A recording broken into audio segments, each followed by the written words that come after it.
Welcome to the San Jose Hockey Now podcast. I'm Sheng Peng, editor-in-chief of San Jose Hockey Now. You can also find my work at MEC Sharks on Twitter, Sheng_Peng, and Blue Sky, Sheng Peng.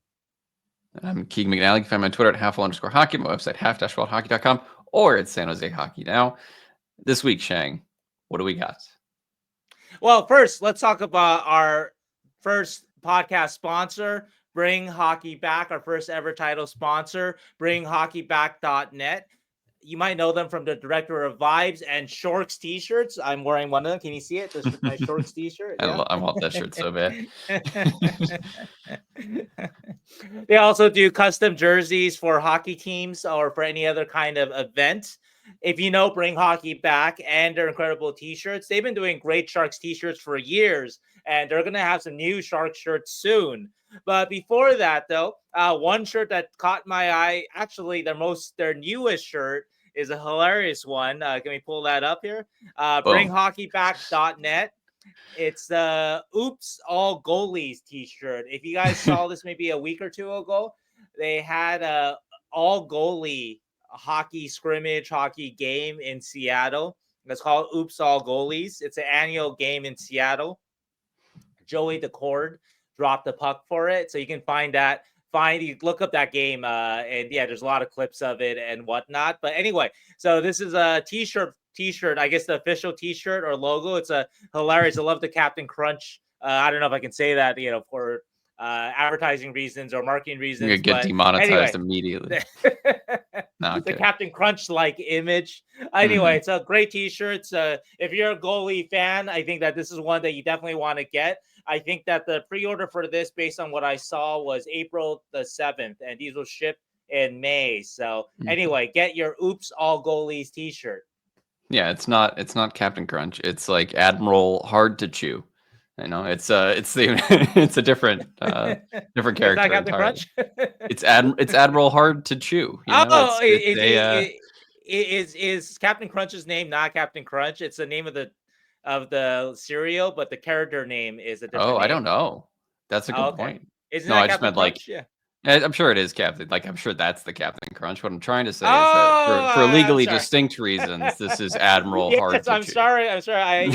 Your joke went over my head. Yes, Admiral Hard to Chew. So Admiral Hard to Chew there. So anyway, the point is bringhockeyback.net. So go get that t-shirt. Go get your custom hockey jerseys. Bringhockeyback.net. I gotta stop with the impromptu jokes because they're No. That was a good one. It just went over my head. That's not your fault. So we also this week have a very special guest who's going to be joining us for a pretty lengthy interview. Steve Werier, who's a former Mushu. And Mushu. I met Mushu. Steve Werier, though, he's the former Florida Panthers assistant general manager in 2017. He did about 5 years of hockey operations work as well with the Florida Panthers. He now writes for Puckpedia.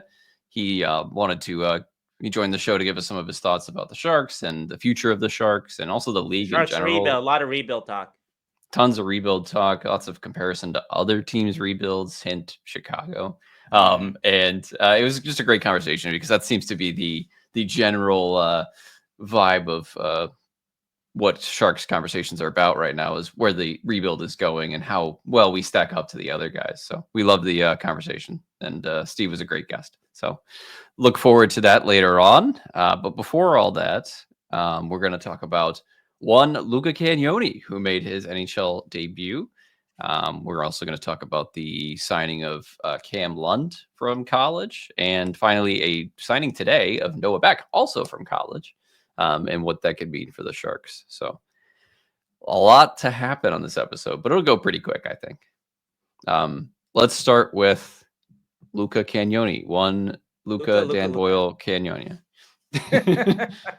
Oh no, Luca Dan Boyle Cagnoni. So I did not see the first Luca Cagnoni game. I was asleep in an Amsterdam hotel, which sounds cooler than it actually is. I sound like a cool person when I say that, but so you didn't have an space cake. Yeah, I didn't. But I did see the second Luca Cagnoni game, so I have some thoughts about that. But what did you see from Luca in his first two games? I saw a lot of promise. I think that uh, I wrote after the last game, the Boston win. Don't pencil the guy into the lineup next year. It's nothing against Luca. It's just the position of defense is so hard to play in this league, and I find that fans too often they see one good game from a player or one good play or one good shift, and they're like, "Hey, this guy should be on the team next year." And Mhm. defense is really, really hard to play. I think, especially for a guy like Luca too, that is undersized, is going to need to learn how to compensate for that at this level. That said, I saw a lot of promise. We didn't see quite the offensive takeover, but I wasn't Mhm. expecting that though. Lucas had an incredible season in the AHL. You expect eventually in the NHL that he's going to be a power play guy, a guy who can make offensive impact. But what I did like was that we saw a defensive impact from him. Mhm. And yeah, there were plays where he got beat. There were plays where he got out muscled. That's going to happen, right? But I also saw a willingness to defend, a willingness to use his stick. And that's one of the things that I've written or mentioned a couple of times, that with Cagnoni, from everything that I understand, that there is a willingness to defend from him, that he is very Yeah. coachable. He is very hardworking. We have seen other smallish, skilled defensemen come through the Sharks, Ryan Merkley, Kalen Addison, where I'm not so sure that I think some guys need to be convinced to defend. Some guys are like, oh, okay, I better defend if I want to stay in the NHL or play in the NHL. And that's fine and all, that attitude, but that's not the attitude you're necessarily looking for. You can overcome that attitude if you're that good, but if you're not, you want to have that kind of that willingness to defend. I think Luca has that, Yeah. and so I think that's going to help him well. I saw he has, he was going through people's hands at times defensively. Obviously, his assist was the Eklund goal against Boston. That was off of his defensive play on Casey Middlestat. I want to say too, this is a side, but I'm not sure if there's anybody else that I can think of recently that's fumbled a bigger bad bag than Casey Middlestat. That guy was basically given the Colorado Avalanche 2 seed job for the next foreseeable future. Support Nathan Yeah. McKinnon, work hard, win Stanley Cups. And that guy couldn't quite cut it there. And now he's in Boston, kind of trying to keep his career alive. And he's being dummied multiple occasions, actually, by Luca, by 5'9" defenseman. And that's But always been a knock anyway, on though, Middlestat for sure. So it's not like, yeah. So you got to, I guess, take that with, would he do that with any other NHL player? Maybe not, but he did it, which is, he did it, and it's an he NHL did it. player. It Yeah. is an NHL player. And the first game, too, I Mhm. clipped something. The first story that I wrote about Cagnoni's play in the NHL Mhm. after the Carolina game, he did a good job with Taylor Hall for in the first period on a specific shift, just Yep. influencing Hall's play. Eventually, you want him to get to the point of beyond being able to follow a guy around the offensive zone and influence and plays. You want to be able to kill plays. That's Yeah. going to be the big difference. If he's able to start killing plays, then that's going to be okay. This guy belongs in the NHL defensively. So he's not at that level yet, but again, he is just 20, so it's not any concern. So I think he's shown a lot of promise, and when I hear about his coachability and his work ethic, that's a big deal to me.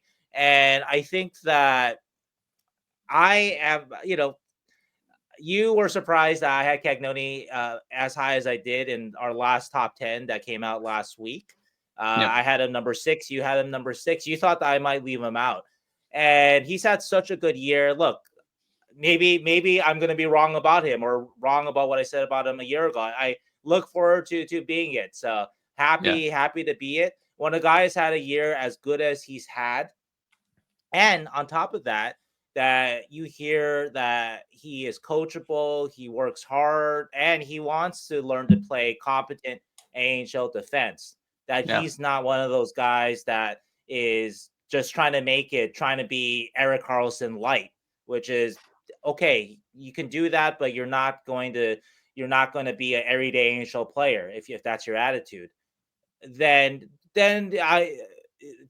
I start to believe in a player a little bit more. And Mhm. so I'm hearing a lot of positive things about him. So I'm starting to see it, I guess. Yeah, Starting to yeah, see the light I here, get it. guys. And so we'll see if it comes to fruition. There's still a ways to go. So a ways to Yeah, go. I don't think it's good to pencil him in the lineup next year, like I said, but I liked a lot of what I saw. There's still a lot to work on. I mean, he only played, I think, like 15, 16 minutes against Boston, which I think is fair. He shouldn't be in Carolina. I think he might have been the Sharks' most used defenseman, which I think that had a lot to do with the Sharks being down and him being on the power play and stuff like that, right? But yeah. I think you want to kind of protect him more if he's going to be playing more games this time around. But overall, though, like to hear what you think about Luca in the Boston game. But overall, I like what I see. Yeah, mostly the same thoughts. I think the biggest thing, like you mentioned, is the comparison between him and like Ryan Merkley, and watching them at both levels is, and even Merkley was older by the time that he was making the NHL, like 21, 22, and just the Merkley just didn't like get it. Fundamentally, just didn't understand the defensive side at all, and to like whether it was a willingness or an understand, but it just didn't translate. And Cagnoni's, it's not like it's going to be world beating, but he at least gets it in a way that you can see on the ice that he's not terribly out of position. He's not.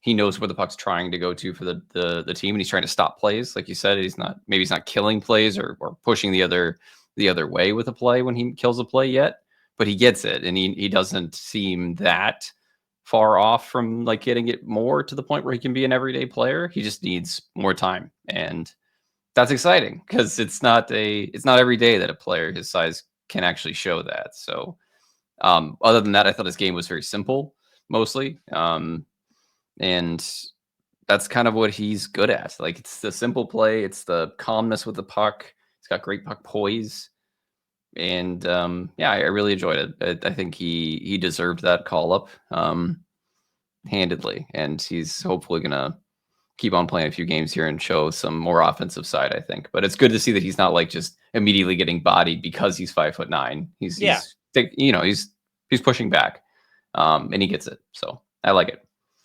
That was I want to my promote the T-shirt again with a slow rise of the Sharks. the Shorks. I need that T-shirt.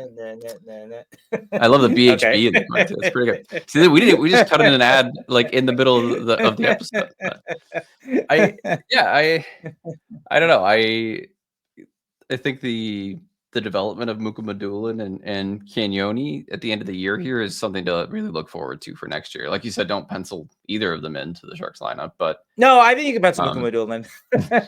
I wanted to give him a little bit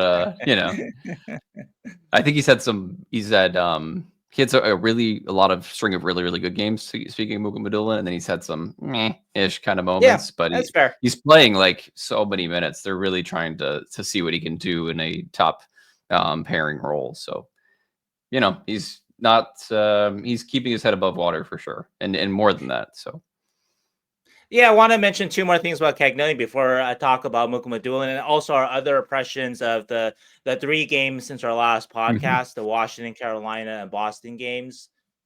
Cagnoni, I think the thing that is most exciting is that he's doing this in his first year. Yeah. I thought that Cagnoni would make a offensive impact at the pro level, at the AHL level, but I thought this first year, give him a mulligan, and it's going to take some time, and the almost doesn't matter what he does in AHL this year. And Mukhamadullin, Lucas Carlson, those are going to be your power play guys with the Barracuda, and Cagnoni basically superseded all of them Yeah. for the role. So credit to Luca there. I did also want to mention one data point too that I did find interesting that I didn't want to mention. I did not want to mention when before Luca got here because I don't use this stat that much, and so I don't want people to think that now that the stat is lines up in my favor that I'm going to start using it. But I did find this interesting though, and I didn't never told you this stat, so make what Hmm. you will of it. But Luca does have the worst Corsi 4 percentage 5-on-5 on the Barracuda. Whoa. So yeah, so just for what that's worth, I like said, I don't buy into it. That's why I never wrote about it. But Hmm. just a data point that now he's up here. Now everyone can see clearly that I don't have a anti short king bias because I am a short king myself. So I don't have an anti short king bias. Hmm. So that's an interesting thing, and I don't know if it means anything really, but I just thought that was a interesting data point that I'm going to throw in there because I'm not going to use it for writing, and so you can have that with that what that means long Hmm. term for Luca. And finally with Ryan Merkley, that Nikita Sokolov, Russian, you guys know him on the site, great Russian writer, Russian Yep. speaker. He says that Ryan was tossed off his KHL team recently by Guy Boucher. By Guy Boucher, Yes, The Bond villain himself. yes, the Bond villain himself.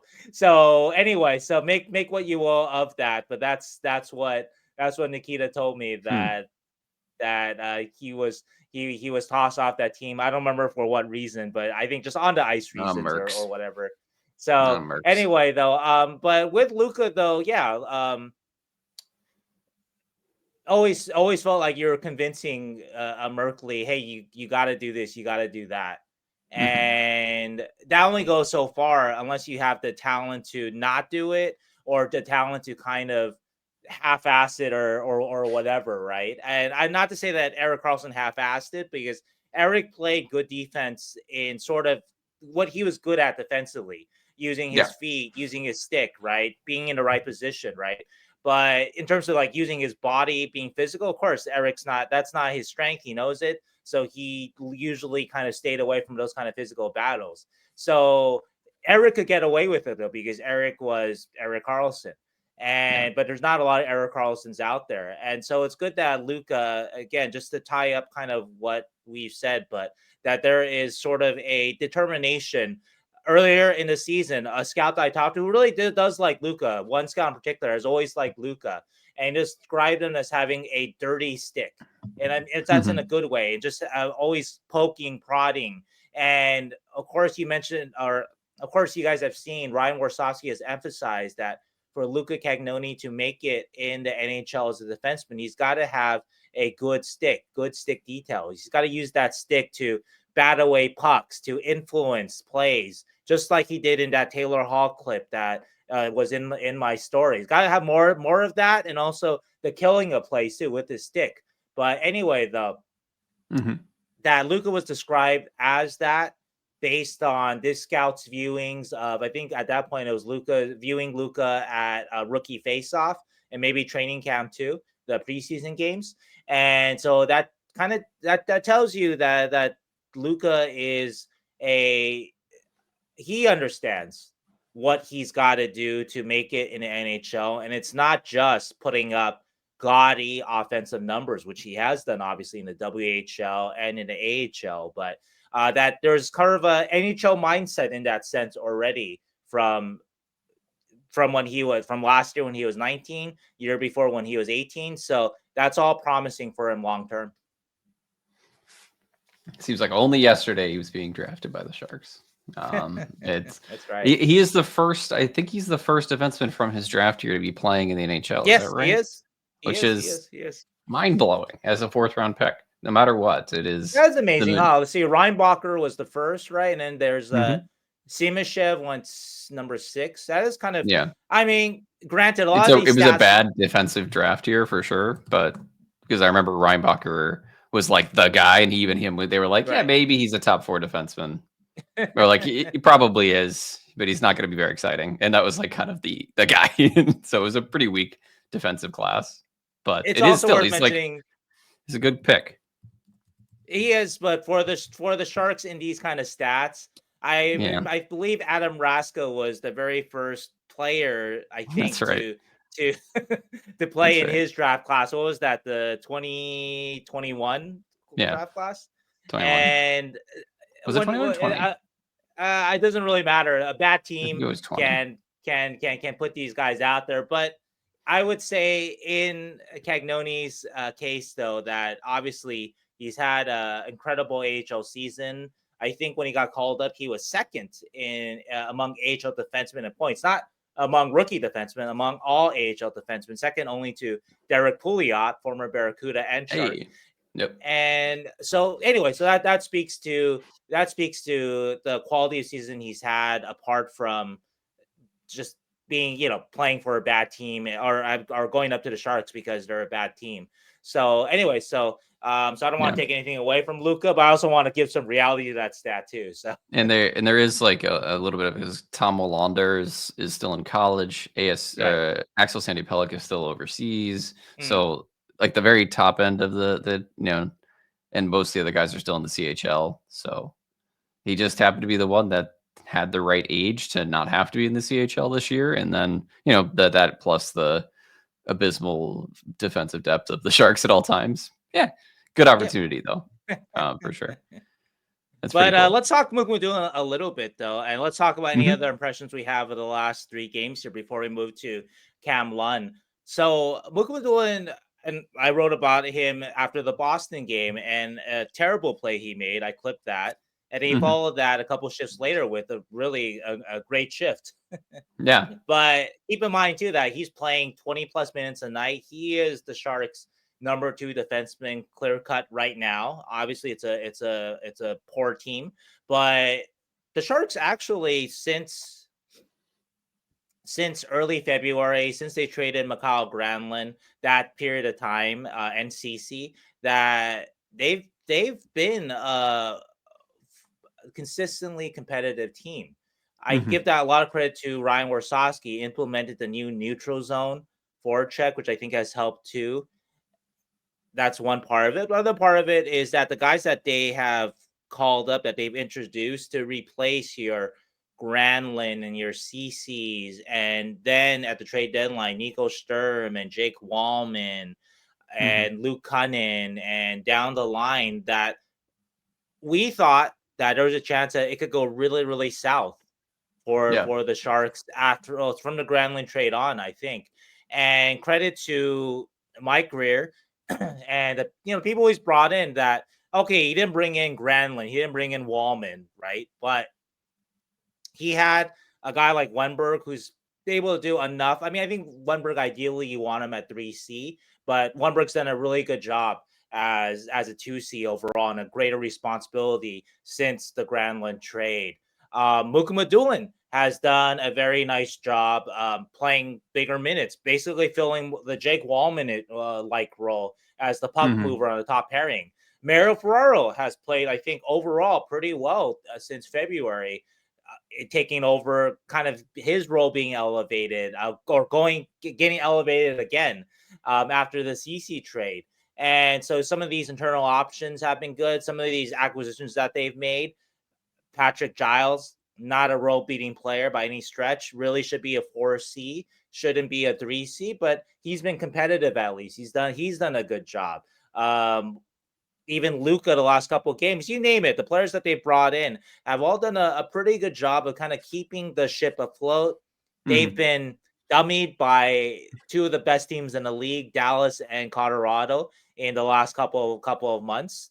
But besides those 2 games, they've been in pretty much every other game that they've been in, and they've outplayed a lot of the mid teams that probably have more overall talent than the Sharks and have more to play for than the Sharks. But they've outplayed them a lot of those games too. And so got to give credit to Ryan Warsawski, to Sharks management, and just all the players too, that they've done a pretty good job of kind of keeping things afloat. And part of the keeping afloat, though, going back to Mukhamadullin, is that, okay, yeah, he shouldn't be a number 2 defenseman on a playoff team. There's no doubt about it. Even if he hits his ceiling, his potential, maybe that's not where he ends up. Maybe he's better suited in the middle pairing. Maybe he can be a number 2. I don't know. He does have a lot of physical talent, so I haven't put that past him in my prior evaluations of him, but he probably is more comfortably in your middle pairing. But he's showing a lot of talent there, and the biggest difference that I see in terms of just we can see demonstrably on the ice is that he is killing plays or influencing plays defensively on a regular basis.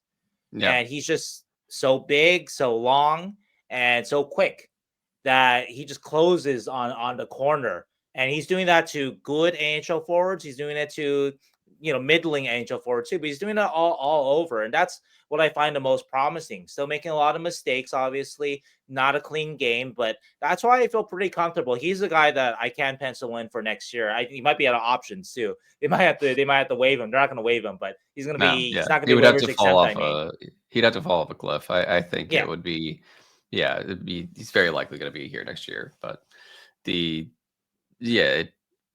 I think he's playing a little above where he's supposed to be, but the flashes are there, and it's like a night and day switch from what we've seen of Mukhamadullin and previous, like, to the switch on. So I still super excited about him. Sharks. Ad break. All right. Other than that, they've been competitive. I think that's a good way to put it. It was a shock to me that the Sharks could win against Boston 3-1, and that also, I don't know. I watch a lot of Boston hockey because I live up here, and Boston has had a whatever kind of season, but just not a normal box score to see, and not a normal game to watch, where it's like the Sharks are playing better than that team, and that's weird to say. Look at the shots against too. That's the part where I do give Mukhamadullin and Ferraro. The guys were playing big minutes here, right? They're holding teams down on the shots, which is a big part of it. They're clearly much better defensively than they were. I think it is a fair question. I think I asked Warsawski this, that I wondered why they didn't institute the system earlier in the season, but that's neither here nor there, though. He adjusted, and it's worked. And so you got to give him credit for that part of it, that he didn't keep playing the same way after the trade deadline when maybe the horses weren't there as much for him. His Wallmans, his Granlunds, his higher end weren't available to him anymore. So he adjusted, and it's working in terms of just being more competitive and just keeping shots down, keeping odd men rushes down. Georgiev has mentioned that's something that he's seen less of in terms of defensively. They're doing a better job of that. And so that's one part of it. Also, other part of it that we didn't mention too, we had to give him credit too, is in the year of Macklin, we haven't maybe talked enough about Will Smith, and just he's a big part of it too, that you can live with, at least in terms of production. Everyone knows I'm a big Mikhail Granlund fan, and it's not just about the production for him, but that Smith has been able to replace the production. And a lot of that is Will's improvement too in season. And I just wrote an article about that. Some of the things that are less appreciated, things that are behind Will Smith's improvement the last 20 games or so. I think a big part of it is, it's mentioned in an article, so go read it. Took a lot of time with that article, but a lot of it is that Will is able to process the NHL pace now, and he knows when he's got to get rid of the puck. He knows when he can hold on to the puck, and those two things in combination, he is getting involved in a lot less. He's getting involved in a lot less puck battles than he was early in the season, and he's getting involved less in battles that he's going to lose, which is what happened at the beginning of the season. That he would get stuck in a corner and he just get erased, and no chance, lose the puck, turnover, bad news all around. And it sounds bad when I say, oh, he's not getting involved in puck battles, but when you look at that stat on StatLeaks, the player who gets involved least in puck battles in the league is Patrick Kane. And why is that? It's because Patrick is quick and he's slippery. He knows what he is good at, and it's not trying to fight Jordan Greenway or Marcus Foligno for the puck. He's got to dart in and out. He's got to be quick, all those kind of things, right? With Patrick Kane, even older Patrick Kane is still good at.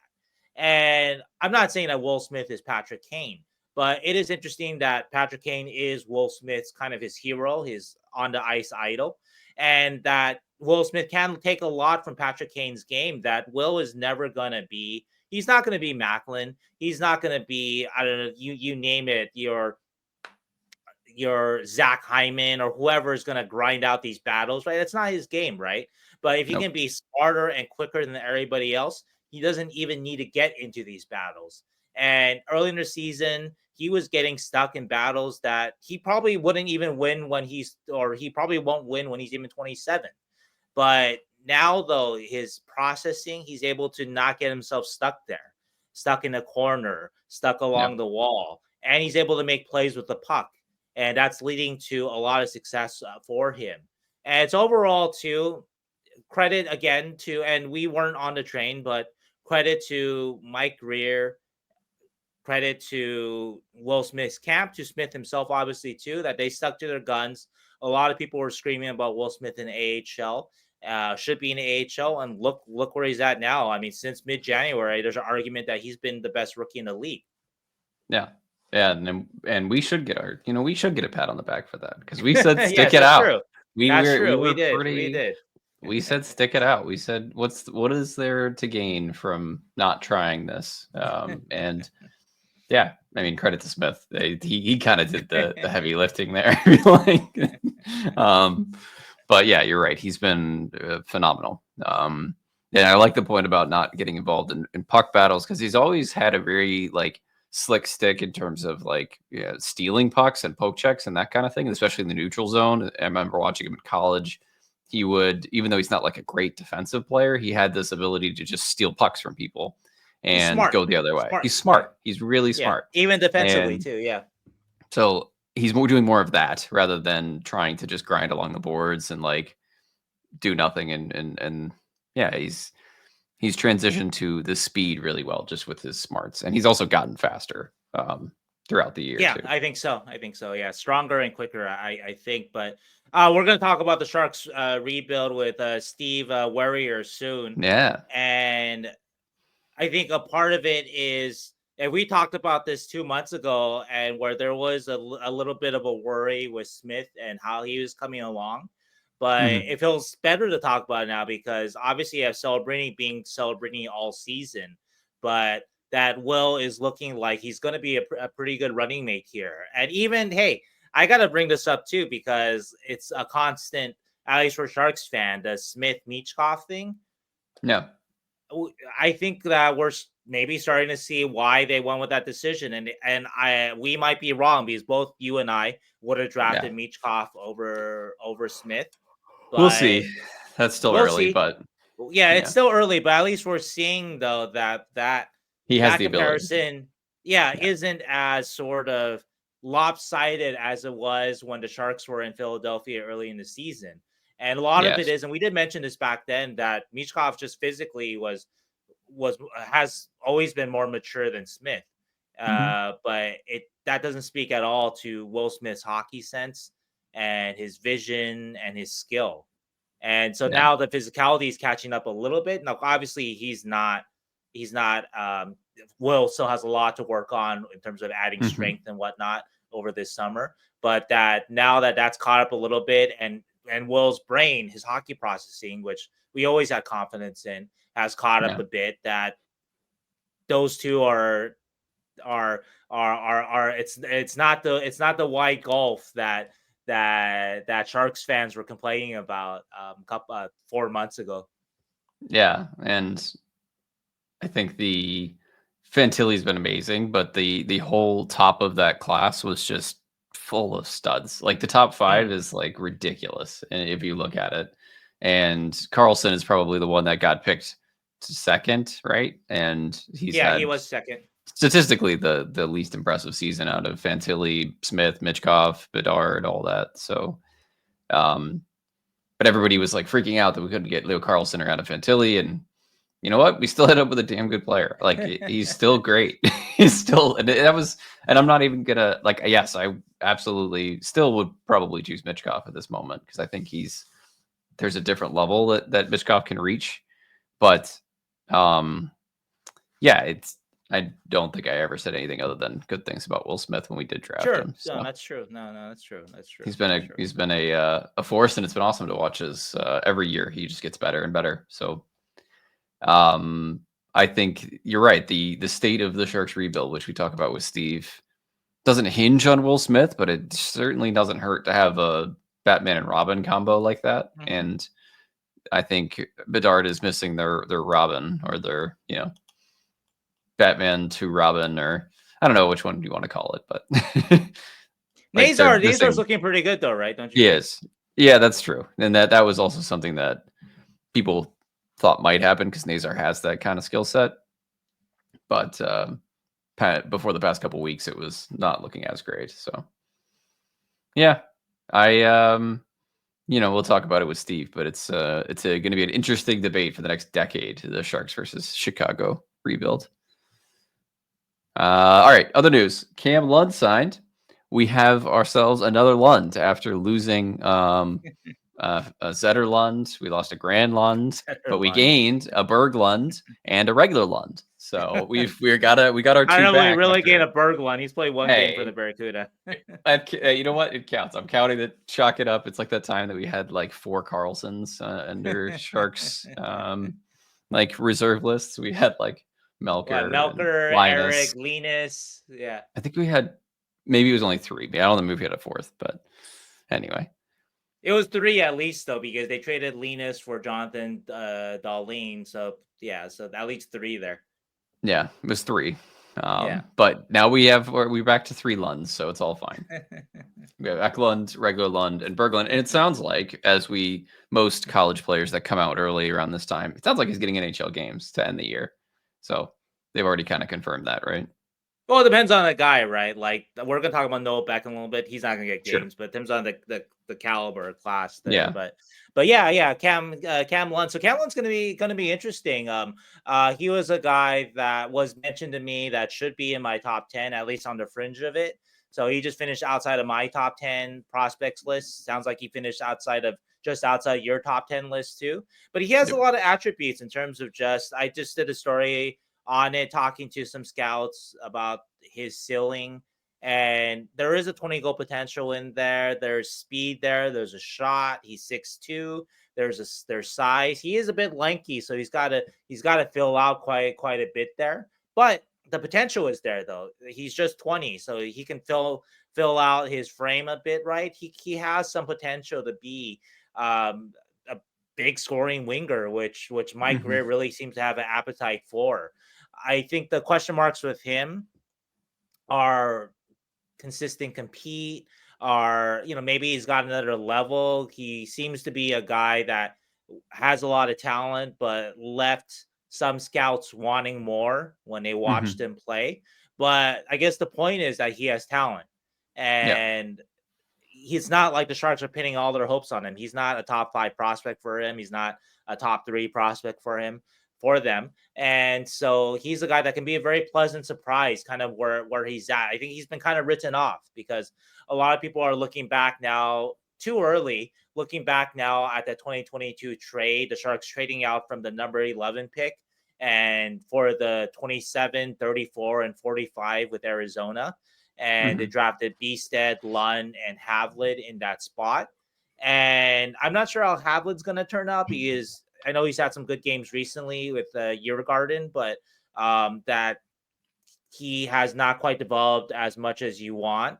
But Lund looks like a credible prospect still. Bjugstad, despite his up and downs, looks like a credible prospect. So I want to add too that from what I understand that Bjugstad, I'll add Askarov in it too because they are both hurt. That I believe that both of them will be joining Barracuda practice again this week. So they've been skating on their own. And so this should mean that both will be back soon. But anyway, that's a little bit of a side there. But anyway, that these are still pretty good prospects here. And so we'll see how it turns out. It's not quite done yet, the number 11 pick. Sure, maybe the Sharks should have picked Nazar with number 11. Nazar, Connor but Geeky anyway, like Connor Geeky, right? But anyway, though, that's not quite done yet. So even if it's not trending as well as Sharks fans would like, but I think you're really hoping that there is some production out of the 2022 class, but the 23 and 24 plus Eklund in 21, we kind of give Greer a pass on it, I think. Like maybe we shouldn't, but honestly, because of the next 2 drafts, they overshadow it so hard that if nothing comes from it, I don't think we're gonna hold Mike Greer to the fire about it. Well, we Just had my to see. opinion. Let's not get too. I remember after the 2020 draft, people thought, "Oh, this draft is going to build the Sharks for the next Yeah, decade." Well, it didn't quite work out.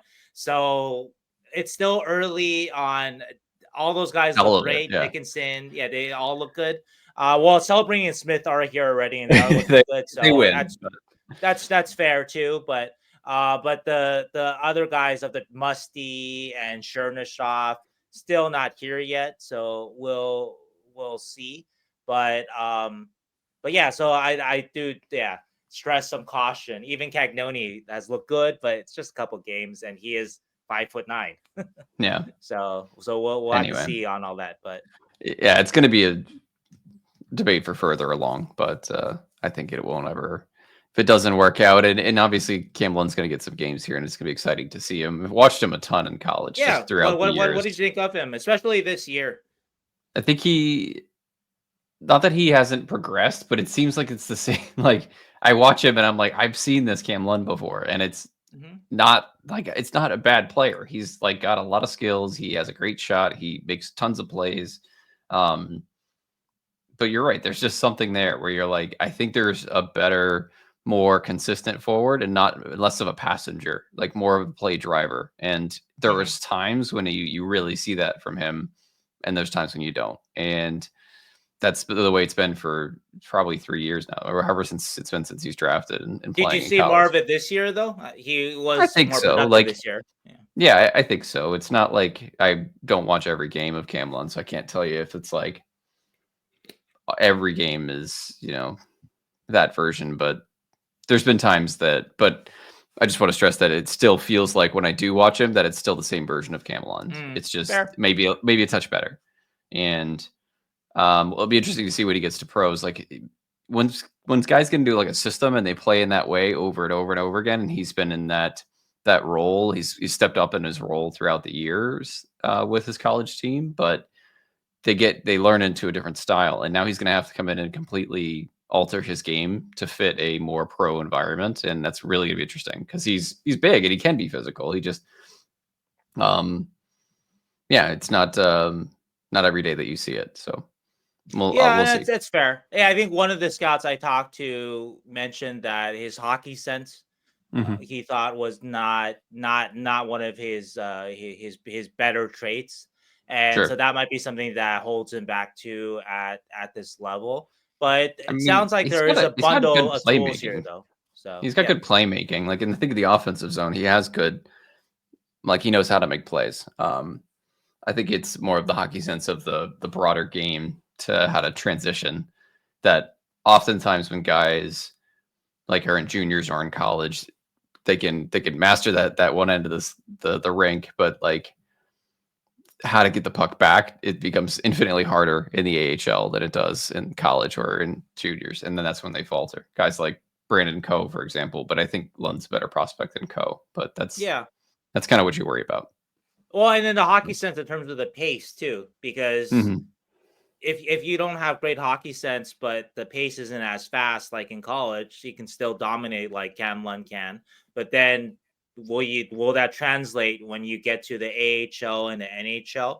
And speaking of the Cole example is a good example because Cole is a guy that has a lot of the physical tools too, big, can skate, and all those kind of things, right? But once we kind of realize, okay, the same offensive things that you're able to do at a lower level, you can't do at the pro level. You still have the tools to be a good grinder kind of player. Can you adjust?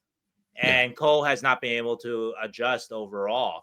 And so Lund might be faced with that, but that's still a little early in his runway. First, let's see if he can be reminiscent of the scorer that we saw at the college level. And if he can't cut it, then okay, maybe he's got the tools to play on a bottom line at the NHL too. But then that becomes about want.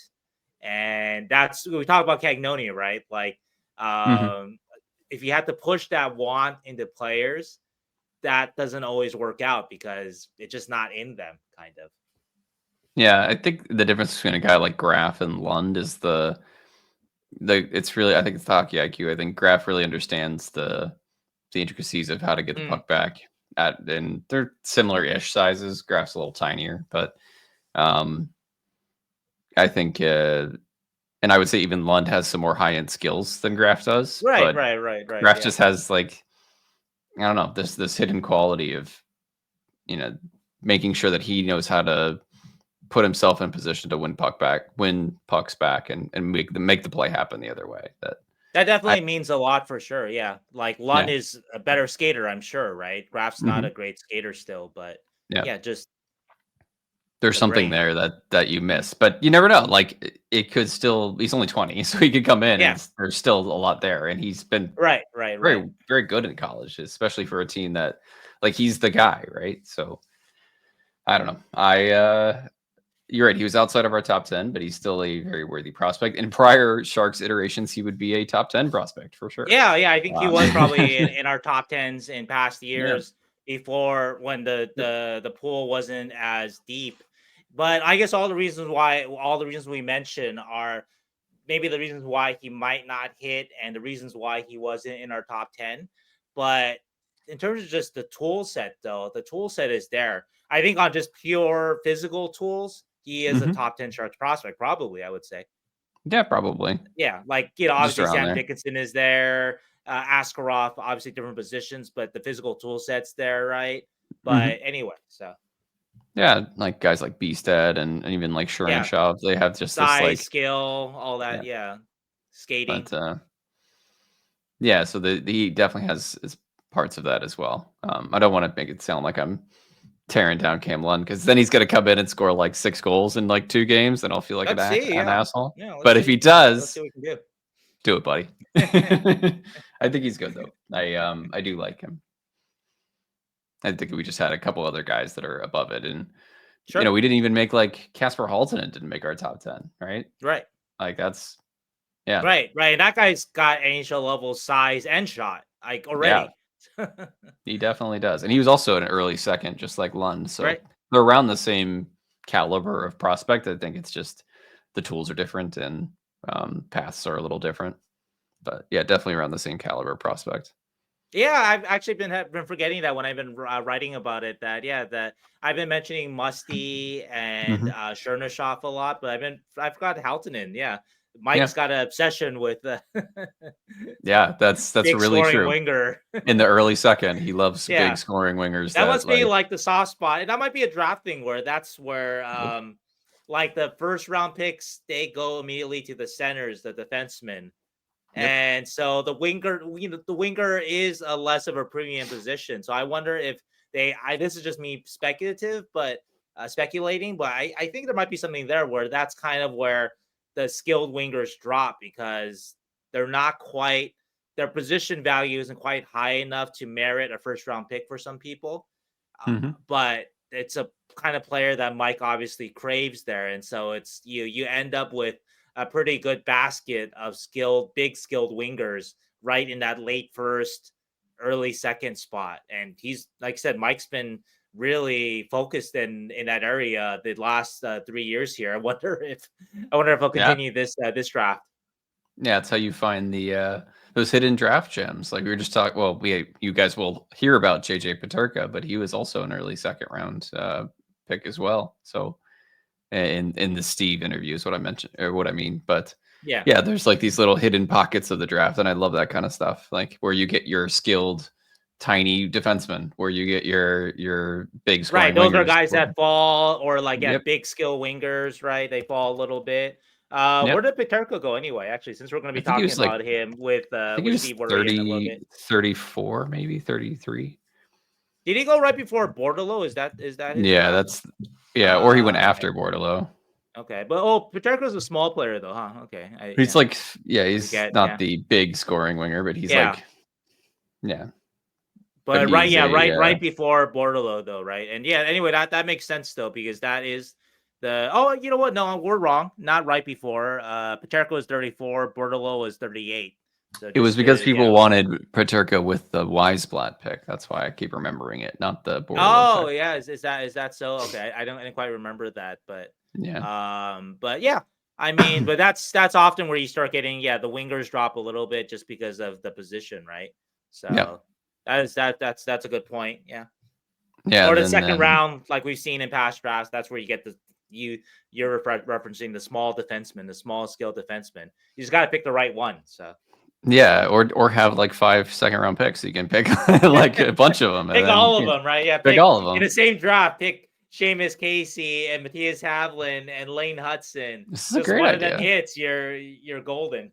This is a great idea. I don't know why you wouldn't. Well, I guess the answer is because if you do that, you end up with the 2020 draft. But although that was all small forwards, so Yeah, you never. That was the tiny forward draft, the which tiny forward draft. Yep. it gets good in theory, but hasn't panned out so far. But for Doug Wilson Jr. Yeah, yeah. Anyway, this is all Cam Lund talk. But I think our last. Go ahead. Speaking of Lund talk, just one small thing is I do wonder if we have to reevaluate a little bit too, because we're talking about Doug Jr. and a Lund. William Eklund in 2021 and the Sharks sending him back and all that too. I think that's an interesting conversation to have too in the future. Not for today, but I know a lot of people, including myself, I'll say it, thought that William Eklund should have stayed with the Sharks in 2021-22. Not that he was physically he wasn't ready, Sure. but his hockey sense was high. A little bit of the Will Smith argument actually, and to some degree, though I think Will Smith's hockey sense is a little bit higher than Eklund. I mean, but Eklund's is really high. So it's like, so Will Smith's like elite, and Eklund is just like high or like low elite or something, right? So that's the degrees we're talking about. But that the Sharks, maybe they made the right decision there in sending him back just for because that's one thing we didn't mention about the Sharks' last 3 games here, that Eklund, I think, has passed 50 points for the first time in his career. And has obviously done a very good job this year as sort of the Sharks' number 2, number 3 option after Macklin, after Granlund, and Toffoli, I guess. But anyway, that's something that we can talk about in the future. Just something that I was thinking about right there, since we brought up all those names. It is interesting. It's crazy that there's still another year of Eklund on his ELC, and that's part of the reason why is because they sent him back and didn't burn that year. But because we still have 1 more year of Eklund on ELC, 2 more years of Mac and Will, and I don't know how we're gonna make the floor next year, but we'll figure it out, I guess. Well, the question is when all these contracts hit in 2026-27, though.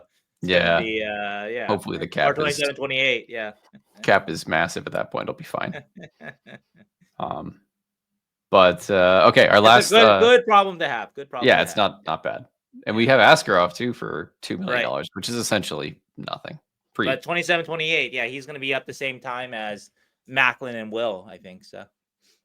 Our last signing is one Noah Beck, a left-handed 6'4" defenseman, 6'3", from Arizona State University. The Sharks said 6'3" in their press release, but I've seen Scott Reeler, he wrote 6'4" last year, so who knows? But somewhere in the 6 foot plus range. Noah Beck. I'm going to be honest. If I've seen Noah Beck play hockey, I don't remember watching Noah Beck play hockey. So I don't have much to say about Noah Beck, but you know what? More stabs at college free agents. Never a bad idea. Like we got Graf for free and he's playing pretty well right now. And not that Beck is the same caliber of prospect as Graf, but the Barracuda still also need depth. And I think this is he's going to be on ATO for the rest of the year. So he'll be playing. Right. Yeah. His Sharks contract doesn't start till next year. It's just 1 year at ELC because he's so old. He's 24. Obviously that kind of limits his ceiling. Yeah, for sure. He's being 24, but he did have a very good season at ASU after kind of losing his way at the end there at Clarkson. Was a St. Louis Blues 7th round pick in 2020 and was tracking well at Clarkson until his senior year there. I'm not sure what happened there, but just you can see that the statistical drop off is clear. He went from I think 23 points to 9, and so the Blues didn't sign him. But anyway, he got back on track with with the Sun Devils. Yep. I've actually got some good intelligence from him from some scouts. I'm going to put out his story, so not going to give it all away, but I think that he does probably profile more toward like a good AHL depth guy, but you never know though. And so you're hoping that's why the 1 year ELC, that maybe the the way he found his way back Yep. this past year with Arizona, maybe that continues for another year, and suddenly you have maybe a competent NHL bottom pairing defenseman. He is big. I think the people I talk to, he skates fairly well. He moves the puck well. Mm-hmm. So there's tools here. There's one scout I talked to. The word he used was interesting. There was some interest. He's an interesting kind of addition. He's not a role beater by any stretch of the imagination, but he has a chance. So maybe not a Sam Dickinson like chance at making an angel impact, but he's definitely got a chance though. Yeah. Well said. And obviously next year, because we're gonna have Luca Cagnoni on the first pair in the Sharks, he can't be playing Kuda, so we needed Exactly. That's Yeah, you're gonna have a Mukhamadullin still playing Yep. his off. Yeah, Yep. that's fine. He's doing a good job with that. So Luca and Shakir, right? I love the pictures of Luca and Vinny Desharnais. They're the funniest pictures. They are pretty Like, good. they're amazing. Like, just next to each other. It is fascinating to see two human beings that different sizes like that. It's It fascinating. is funny that Nate mentioned that he had a similar partner back at Providence, actually. Oh, cool. Jacob Bryson, 5'9" Jacob Bryson. Oh. So that's kind of funny. Yeah. I love every time I see a Providence college guy just littered throughout the NHL, because there's a good amount of them around. Yeah. So Jake Wallman. I was gonna say. Yeah, it's funny to see, but I catch more P Bruins games than I do Friars games, but one day. That's it. I mean, we don't got anything else to talk about. That's all I think so. Yeah. Let's do the promo for Shorks. This is our third ad break, fourth ad break, I think. Let's mention, just because I remember too, that I just want to shout out sponsors of the website, just supporters of San Jose Hockey Now in general. Dean Tate, Sports Shots. You've seen his pictures. He's the best, right? So Dean Tate, Sports Shots, great photographer. San Jose Hockey Now's photographer. Also, to Kathy's Power Skating, extra hour training. So any of your hockey training, skating needs, those are the places to go to. And also too, Maui Powerhouse Gym, right? Our buddy Peter, we were wearing his shirts a couple weeks ago. He also helped us with Bring Hockey Back too. So just a shout out to him. So if you're ever in Hawaii and you need to work out, Maui Powerhouse Gym is where it's at. I love it. Okay, y'all. We will see you next time. Enjoy the Steve Werier interview, and go Sharks. Go Sharks. All right. Bye. This week, we welcome Steve Werier to the San Jose Hockey Now podcast. Steve spent 5 years with the Florida Panthers in a hockey ops role, including assistant GM in 2017. And recently has started writing about some of the big trades and transactions that he's seen around the league. He released an article for Puckpedia, which kind of prompted this interview, analyzing the trade deadline through the lens of the film The Big Lebowski, which, if you haven't read the article or seen the film, both are excellent. We're here to get his thoughts on the Sharks and their rebuild, as well as a recap of some big moves this season, both Sharks and otherwise. So welcome, Steve, to the show. Hey, guys. Great to be here. Thanks for that intro. I love it. Hey, Steve. So just starting off, let's start general, big picture. What are your thoughts of the Sharks rebuild right now? Yeah, I think the Sharks don't get enough credit for what they've done and what they continue to do, and the work that Mike Grier has laid the groundwork for, dating back to when he became GM, just immediately before that 22 draft. I think if you juxtapose what Grier has done with what some of the other clubs in similar-ish situations have also done, or maybe we should say not done, I think it reflects exceptionally well on him. And some of those things are cultural, which are tougher to quantify, and some of them are easy to quantify. And I think maybe the cultural stuff is a bit more interesting at times to talk about because it's less objective. But like, if you look at what he's done in terms of naming David Warsofsky as head coach, for example, that's a bold move. That's a young, 36-year-old first-time hire without prior NHL experience, and from all, from the outside, you guys would be better positioned than I, but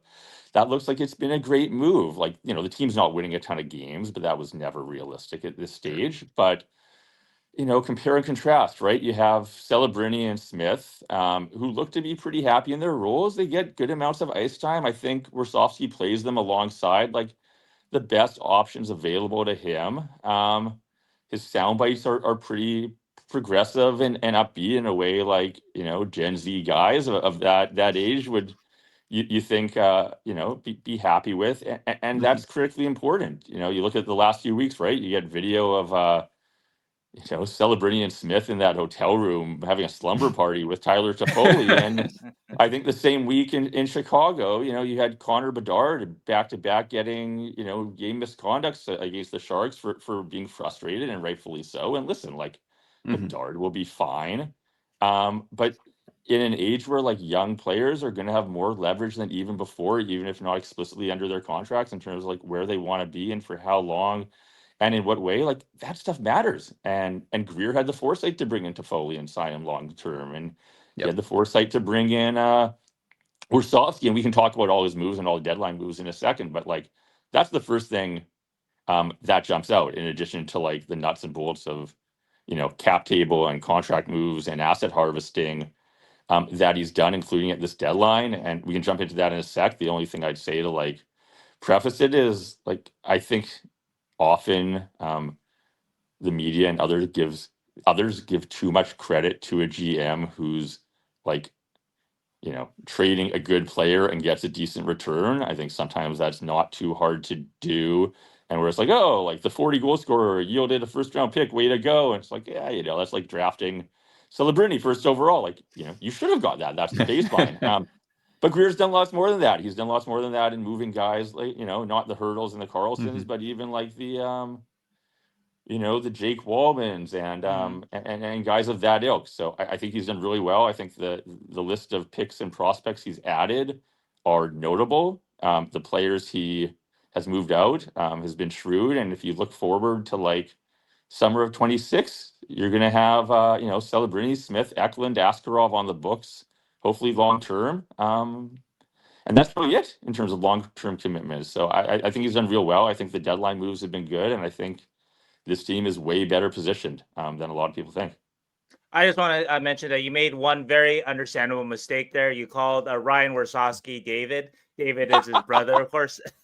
Of course I did. That's how it happens. It happens. So, but I wanted to go back to what you said about what the Sharks are doing differently than other teams in this position. And the clear example, you mentioned Chicago. Anaheim's another one. And so where are you seeing the differences between what the Sharks have done with their rebuild and, say, Chicago and Anaheim?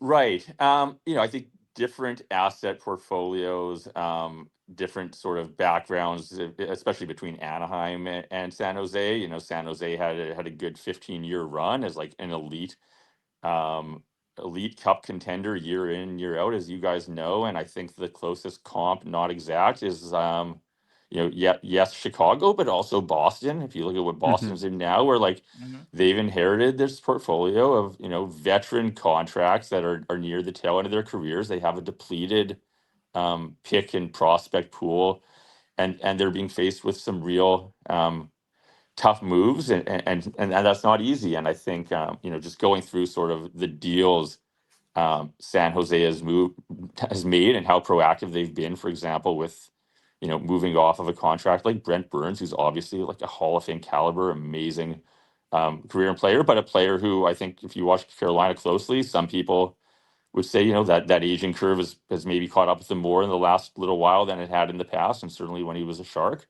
I think some of those proactive moves have been quite good. I think some of the sort of asset harvesting moves that Greer has done, I haven't necessarily seen those as recently in Chicago and certainly Anaheim. And maybe the one that jumps out the most to me is, Jake Wallman. He acquires and gets paid, I believe it was a second round pick to Right. take him. And then he monetizes Wallman and ends up with a first round pick, which is an exceptional return. And same with what he's done in goal in terms of, bringing in, I think Blackwood he acquired for a sixth and Right. turned him in, moves him for a second, while at the same time, Askarov wasn't cheap to acquire from Nashville, but he also is like as blue chip a goalie prospect as you get. Yep. He's young. They acquire him for a first, but I think they got back, I believe, a third in that deal. And then you do the deals with Blackwood that end up bringing a second. So even like the net cost to bring in hopefully your goalie of the future, that's a pretty like complex sequencing. I don't think Anaheim's done that as much. Anaheim's sort of a mixed bag if you look at, the Trubas and the other ones. And, listen, it's not perfect what San Jose's done comparing them to, Anaheim and Chicago, who have made some mistakes. I think probably the one mulligan, if Greer was candid, would have been, claiming Barclay Goodrow, who he should have known pretty well coming out of New York, given that was his alma mater. And, you look at Goodrow, he signed for a few more years. His cap hits into the threes. I think he has probably something like 20 points over his last almost 200 games. And if Greer could do that deal again now, would he? Probably not. But fortunately for him, like that cap hit won't cripple the team. They probably aren't going to be right up against the ceiling. Yeah. And Goodrow, by all accounts, is like, has a veteran presence and is a likable player. So, it's not the worst mistake to learn from. But I just think you put like those sequencing deals together, and they might reflect a little better the San Jose moves in Chicago, where, I know some people might think like moving a Zetterlund isn't necessary. My view is more often than not, like, if you aren't talking about a generational top of the lineup, long-term young player, the mental model is better to probably trade those guys than to keep them.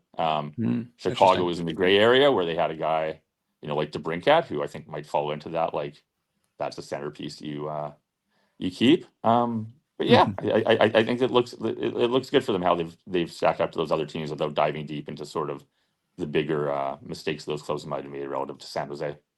I think that's a fair point. When I look over Chicago's transaction chart, I don't see as many, or if at all, any of these Blackwood 6th to 2nd round pick, Wallman getting paid to take him and then converting him in their 1st round pick. So that is a credit to the Sharks pro scouting staff, I think, a lot too.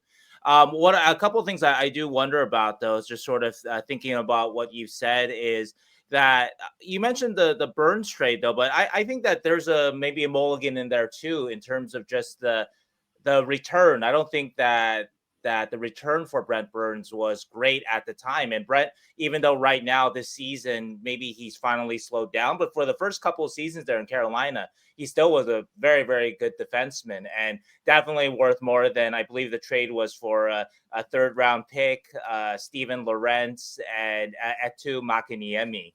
Yep. And so that's not a very impressive return, I think, for a right-handed defenseman that can give you 20 minutes and, play all situations like Brent still could, at least the last couple of years there. And so that's something that I think, I don't know if you've seen this, but I feel like he's learned from that, because I think with the Erik Karlsson trade, Mike Greer waited until he could get a premium return back, 1st round pick, a premium asset back.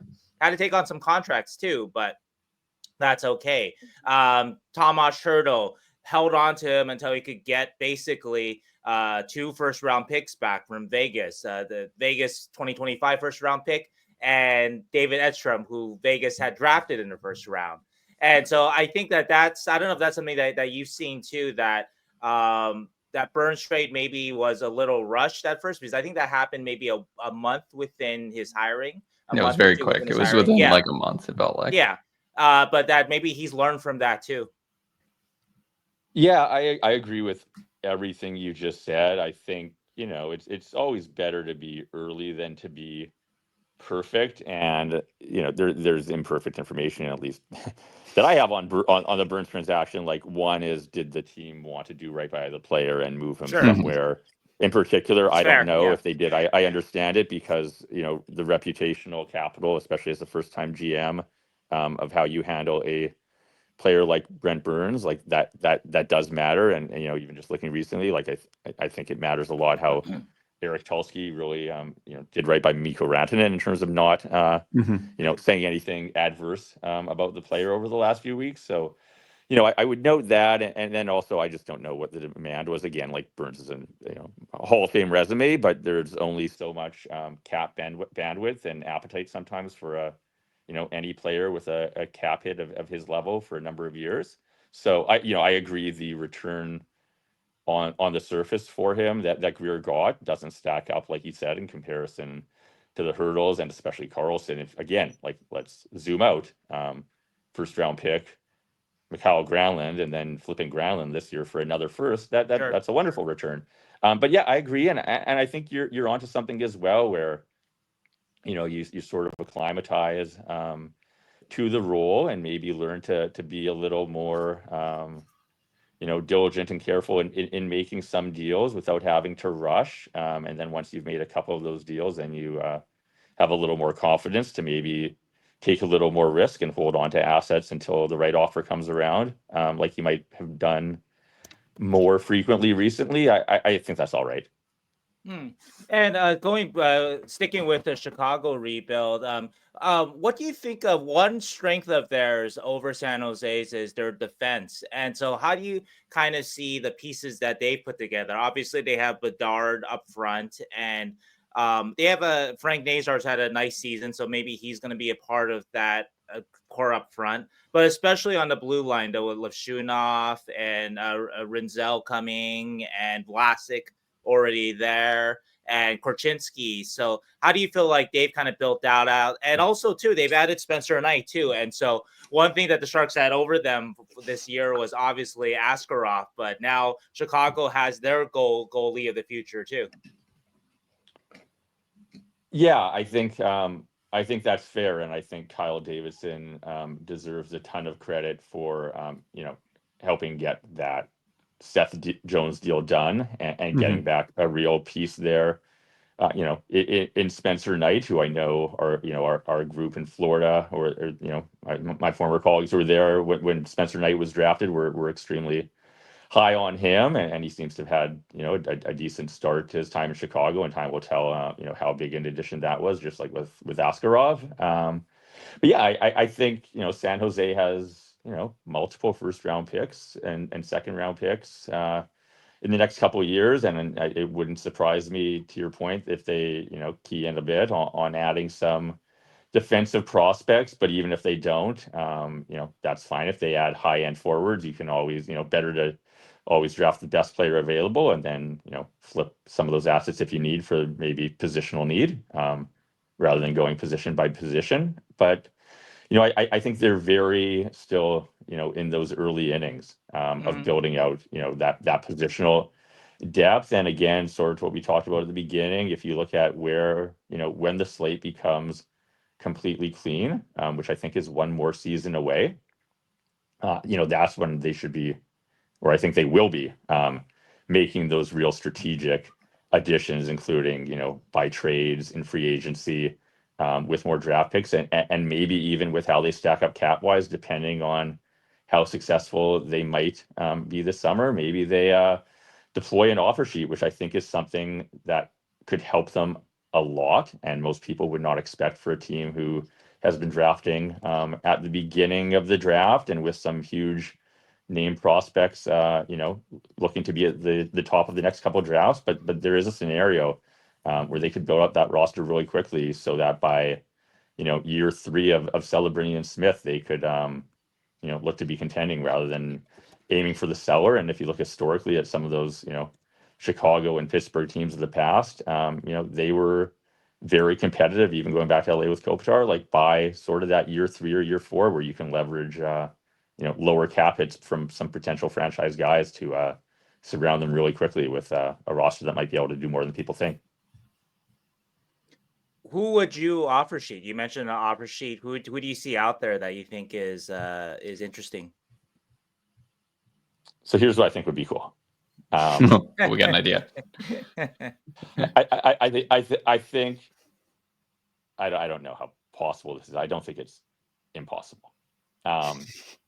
Like Wyatt Johnston signed for around $8 million to extend in Dallas. Let's use Wyatt Johnston as sort of our baseline as someone who, like, anyone rational would accept the table stakes that Wyatt Johnston is an elite young forward. Every team would like him, and he's worth something around $8 million a year. We can argue over like the decimal points, maybe.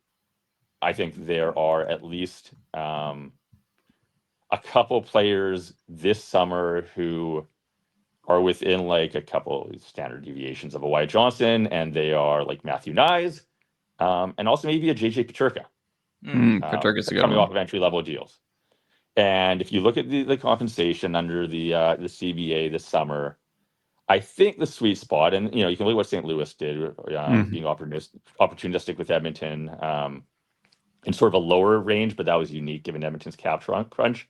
With Buffalo won't be there, and Toronto might, depending on what happens with Marner, and we can talk about Marner more in a second, actually, because I think he's interesting to San Jose.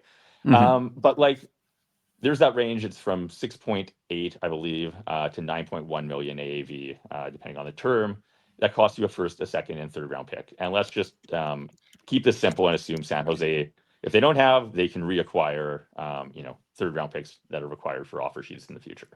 If they have that draft capital, or they can reacquire it, if you throw out to Nyes or Peterka a multi-year deal in the 8.5 range, or close to 9 million, that might make their existing clubs pause. Buffalo has the cap space, but like Buffalo's going through things right now. Terry Pegula is on the road with the team. Team hasn't done well in a very long time, and I don't know. Does that involve any? Does that give rise to any managerial turbulence heading into the summer? And also, like, what do they think of the player? Peterka had a breakout year this year. Leaps and bounds over what he's done the year before. People I know and trust sort of our consensus very high on him and his future. But, maybe Buffalo says we want to go in a different, or we have another priority direction-wise, and we'd love some first-round picks, especially some from San Jose, with where they are. And so maybe a $9 million offer sheet gives them pause. Toronto with Nyes, depends on what happens with Marner. But if Toronto is looking at re-signing Marner for, let's say, $13 million a year, and maybe there's someone else they're really high on to bring in, particularly on their back end, where they have some defensive names who might not be where they were in the past. Do they pause at a $9 million offer sheet from San Jose from Nyes, no matter how much they like him? Like, I don't know. But I think those are two guys who you slot into your top six for hopefully the next decade plus. And like, if you could say you have your core of Celebrini, Smith, and Eklund already, in for next year, and you could add a Nyes or Peterka, and on top of that, you could add someone like Nick Ehlers to a massive, 7-year deal this summer, or even if you could call up, maybe a stretch, but you could call up Darren Ferris and Mitch Marner and say, Mitch, you've played with Patrick Marleau. You can find out about how great San Jose is. If for whatever reason you're not staying in Toronto, and you want to get a little ways away for the long term, and you want to play with some great young players in a really nice place, does Mitch listen? And does Mitch become, along with, that offer sheet target who makes you look far more attractive as a competitive club? All of a sudden you now have 5 elite forwards, 6 if you count Toffoli, and that's a different team. And if you have that team, can you then sit down at the end of the day and say, we're pretty sure our 2026 first, which is required for that offer sheet, won't be number top 1, 2, 5. 3. Yeah. Exactly. And if not, then given all these first round picks that Greer has harvested through all these trades we've talked about, can we maybe move forward in the long term, especially in an era where teams like Vegas become contenders by trading boatloads of picks and boatloads of top prospects, and still do okay? So that's the only scenario where like a team in their development like San Jose, where they are right now, might consider being aggressive to that level if they could add, top free agents plus, really an elite offer sheet target. But it would be neat. I think an interesting thing about that idea is that there's this kind of idea of like your rebuild goes really deep, and then at some point you try and pull it out of this deep bad team that you have, and everybody's terrified that you pull out too early and you don't gather the elite talent, kind of like teams like Buffalo, for example, or the other like forever rebuild teams.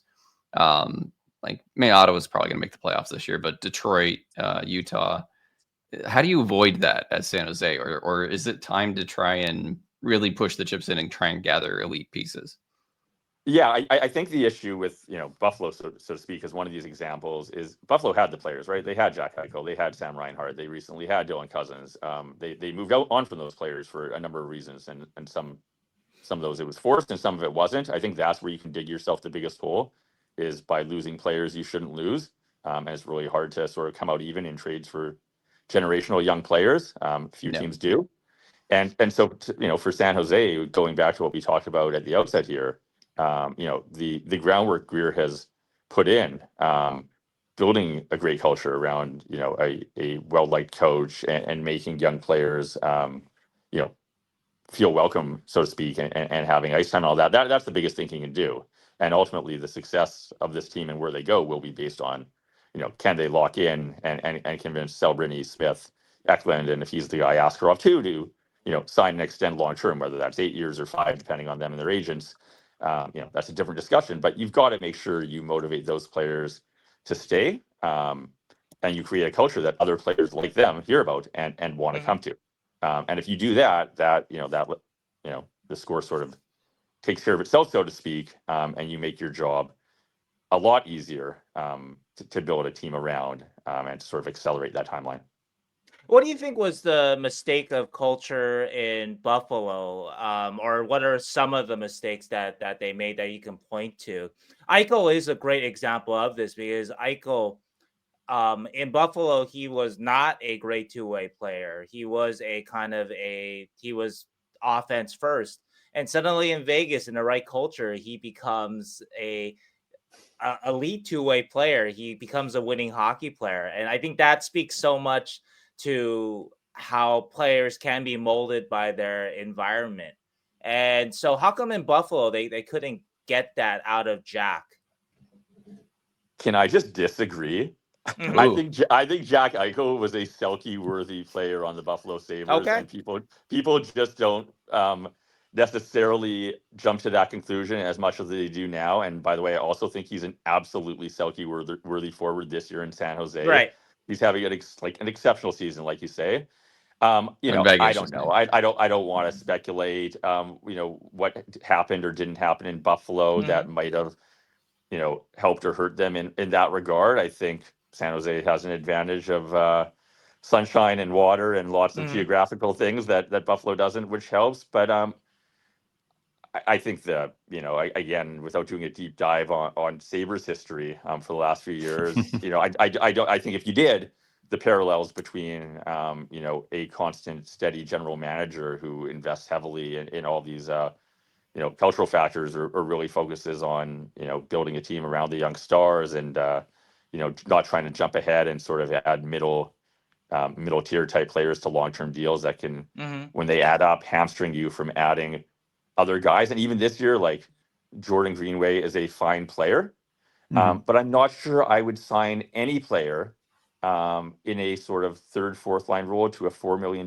multi-year deal because of the opportunity cost, which is like, if you're Buffalo, like we're talking about San Jose, shouldn't your sole focus just be like adding generational, exceptional talent to get you way out of where you are, rather than like falling in love with trying to grab like a $4.2 million player for $4? I think you sort of need to clear the slate, which Greer has done. But I think if we dove in, we could find lots of differences between the last 10 years in Buffalo and the last 3 in San Jose. Yeah. No, I wonder about these examples, because I think Sharks fans are curious about what to avoid, that Ottawa might have done, that Buffalo might have done, that Detroit might have done, that Utah might have done. Is one of those things to try to, in your mind, to avoid giving long-term contracts to good but not great players? Is that one thing that you're kind of talking about with Greenway? 100%. Like, I would look at it this way. When new teams come into the league, like expansion teams, even they don't come in with a blank slate. Even they don't come in with what San Jose is shaping up to have after one more season, which is like at least 4 elite young players, a bunch of draft picks, and almost no one else.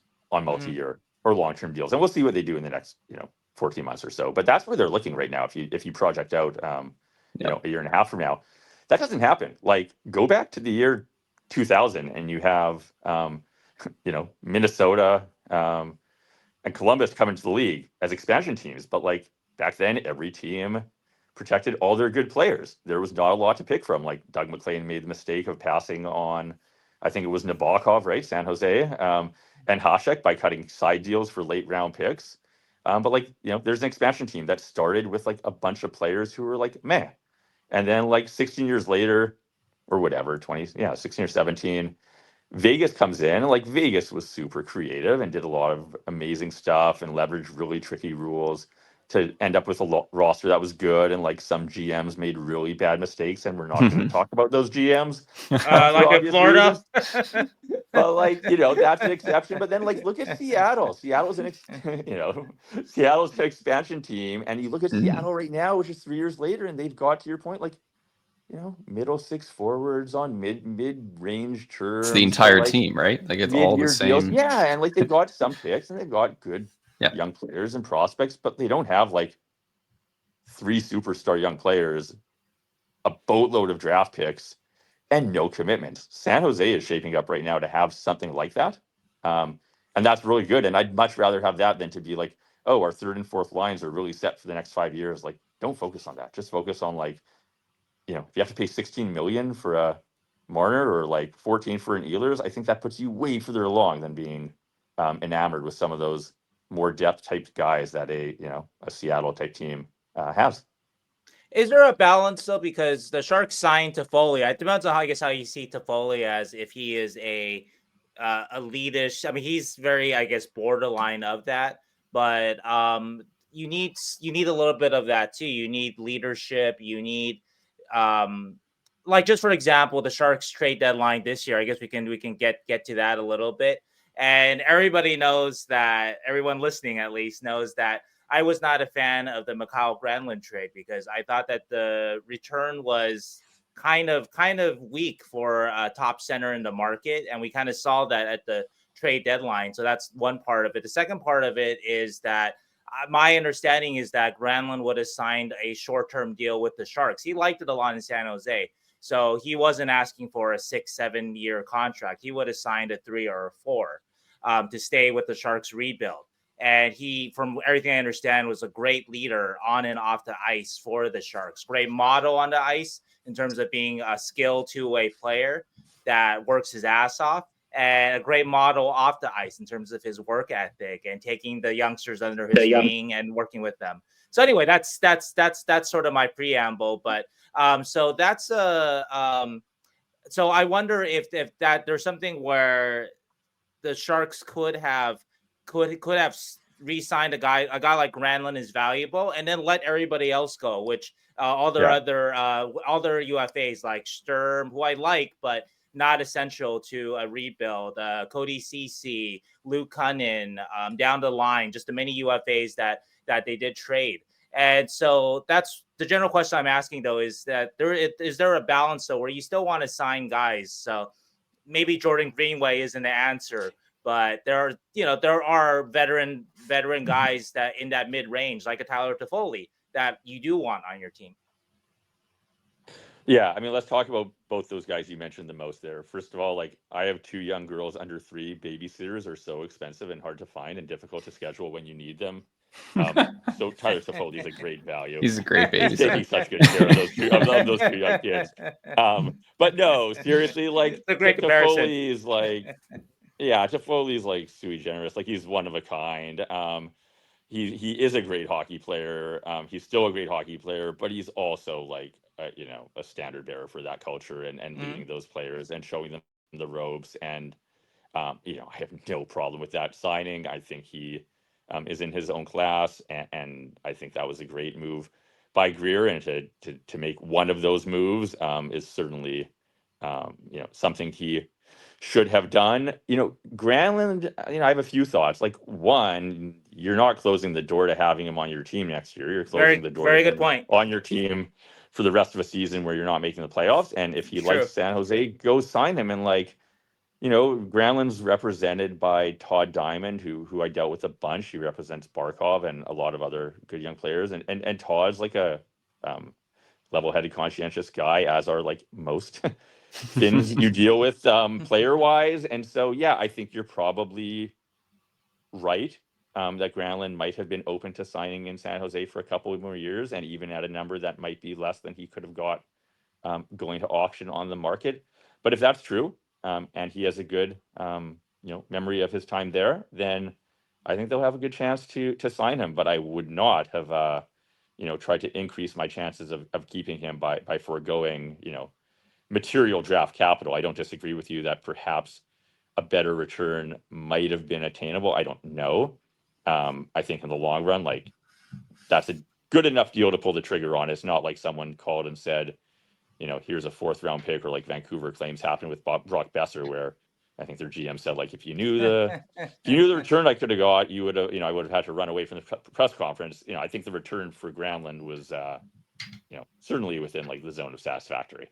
Yeah, no, that's fair too. I'm not trying to suggest that it was a bad deal, but when you look a month later at the deadline, after Granlund has put together actually a elite performance for Finland at Four Nations, that a guy like Brock Nelson, not to say that Granlund would have got a Brock Nelson return, but Brock Nelson returned a first and Callum Ritchie. So there was definitely more to be had there, I think. But okay, I'm going to let that go, though. A lot of fans are tired of me talking about Mikael Granlund. But it did become like a really seller's market, like really quickly. It felt like. Yeah. Like, I didn't. Your article also lays that out as well, but it just, the deals that happened were, it felt like there was just, we're pushing our chips in. It could be just because it's maybe a weaker draft this year, but it felt like it was like everybody's going for a 1st round pick. Plus, he's a center too. He's a valuable piece as a center. So yeah, there were definitely good returns out there. I think there's a tendency to look at market trends, and like sort of like all politics are local. Like, every deal is its own, and I don't know if you can ascribe like an expected return to Granlund based on Brock Nelson, just for personal characteristics and historic track record, not just this year. But sure, there's definitely an ability to get some good deals done. And if a team hadn't monetized a player like that, that would definitely pose or at least present a red flag, I think. Well, my argument for Granlund, last thing I say about Mikael is that I thought that he was the 3rd best center of the market after that got traded. JT Miller, top of it, and then Nelson. Obviously, there's contract issues with Miller, long-term investment there, but then it's Granlund, isn't it? And so that's why I'm not saying he would have brought back a grade A prospect and a 1st, but it would have been, I think it could have been a 1st and something good. Yeah, I think you're right. Like, team that comes to mind quickly, like, would Winnipeg, having not landed Brock Nelson, have paid up for a player like Granlund to maybe bump Vlad Nemestikov down a little bit and put him with a Nick Ehlers and a Cole Perfetti? I think that's not impossible. And I think you're right. The return from Winnipeg, if I had to wager on it, might have been bigger than what came back from Dallas, but I don't know. But I think that's a fair, it's not an unreasonable critique. But it's fair too that, like you said, it was a good deal. It was a reasonable deal. So let's move on. So sorry, guys, for the focus there. But in general, though, since we are on the topic, though, the trade deadline of the Sharks, anything else that you have to kind of to critique or to say about what they did at the deadline and even before it, in terms of anything more about Granlund or Mackenzie Blackwood? So deals before that too. Not a lot about those two guys. Like, I think the Blackwood return was okay. Obviously, Colorado values him a ton. So, like, would Colorado have paid a little bit more? Like, almost certainly, given what they signed him for. But I'm still okay with it for the reasons we talked about with San Jose's future depth. I think, like, little inside baseball here, but like, I think Grier deserves a ton of credit for what he did with Wallman. And the reason why I say inside baseball, like, a couple years back, I was talking with an NHL GM who I won't name about doing some advisory work for him on the side, sort of like moonlighting under my day job. And we were talking about picks and prospects and how they also like interview and test out scouting candidates, and he said, "Hey, can I throw you an exercise that we throw to people who are looking at joining our scouting team just to see for fun?" And the player who I looked at for them at that time was Jake Wallman. Oh, wow. Interesting. And so I watched Jake on video, and like Yeah. I gave my feedback, and I'm not here to talk about that, but I sort of was like, hey, you know, there's some interesting things here that don't meet the eye. Mhm. You know, he's not the biggest and the strongest, and necessarily the best always in front of his net, but like he's not there a lot, and he makes lots of subtle decisions that make me think he's like maybe decent for that particular team, which doesn't play a lot of hockey in their own zone. And the reason why I say all this is not to say I'm a good scout. I'm not. It's to say that the feedback I got from the team I was talking with was, they said, "Do you want to hear a funny story?" They said, you know, there's this group out there or service, and I'm not going to name them. I don't even know who they are, to be honest. But they give us data like on every player at every level. And we look at it. It's interesting, just, you know, having inputs, even if we don't rely on them. And like that projection for Jake Wallman is that he is a ECHL level defenseman, and he's like the lowest rated defenseman in the entire National Hockey League. And I was like, yeah, I don't know. Like, I don't know, guys. Like, whatever. And that team never acquired Wallman. They didn't sign him. Yeah. But that's just to say that like the consensus view on Jake Wallman may not have been, you know, that he's Nicholas Lidstrom. Sure. And Greer bet on him. He took him on. I know he got paid a second, but he still took on the player. And then he monetized him and got back a first. And probably a little bit of that, not necessarily all, was, you know, putting Wallman at times in a situation that allowed him to play his strengths, I guess. That's a fair point. Yeah. Yeah. And so I'm just trying to say, like, I don't think every team, A, would have made the deal to get him, and B, would have made the deal to monetize him the way they did. And that's a lot different than saying like, hey, we got Granlund and then we flipped him. Like every team would have taken, you know, maybe Granlund for a really low cost and been able to flip him, and that wouldn't be worth writing about. But I do think the moves to A, be willing to bring in Wallman, B, allowing him to sort of thrive, and then C, being able to move him to a team for that greater return is exceptional and is not normal, and sort of merits maybe a bit of a deeper dive.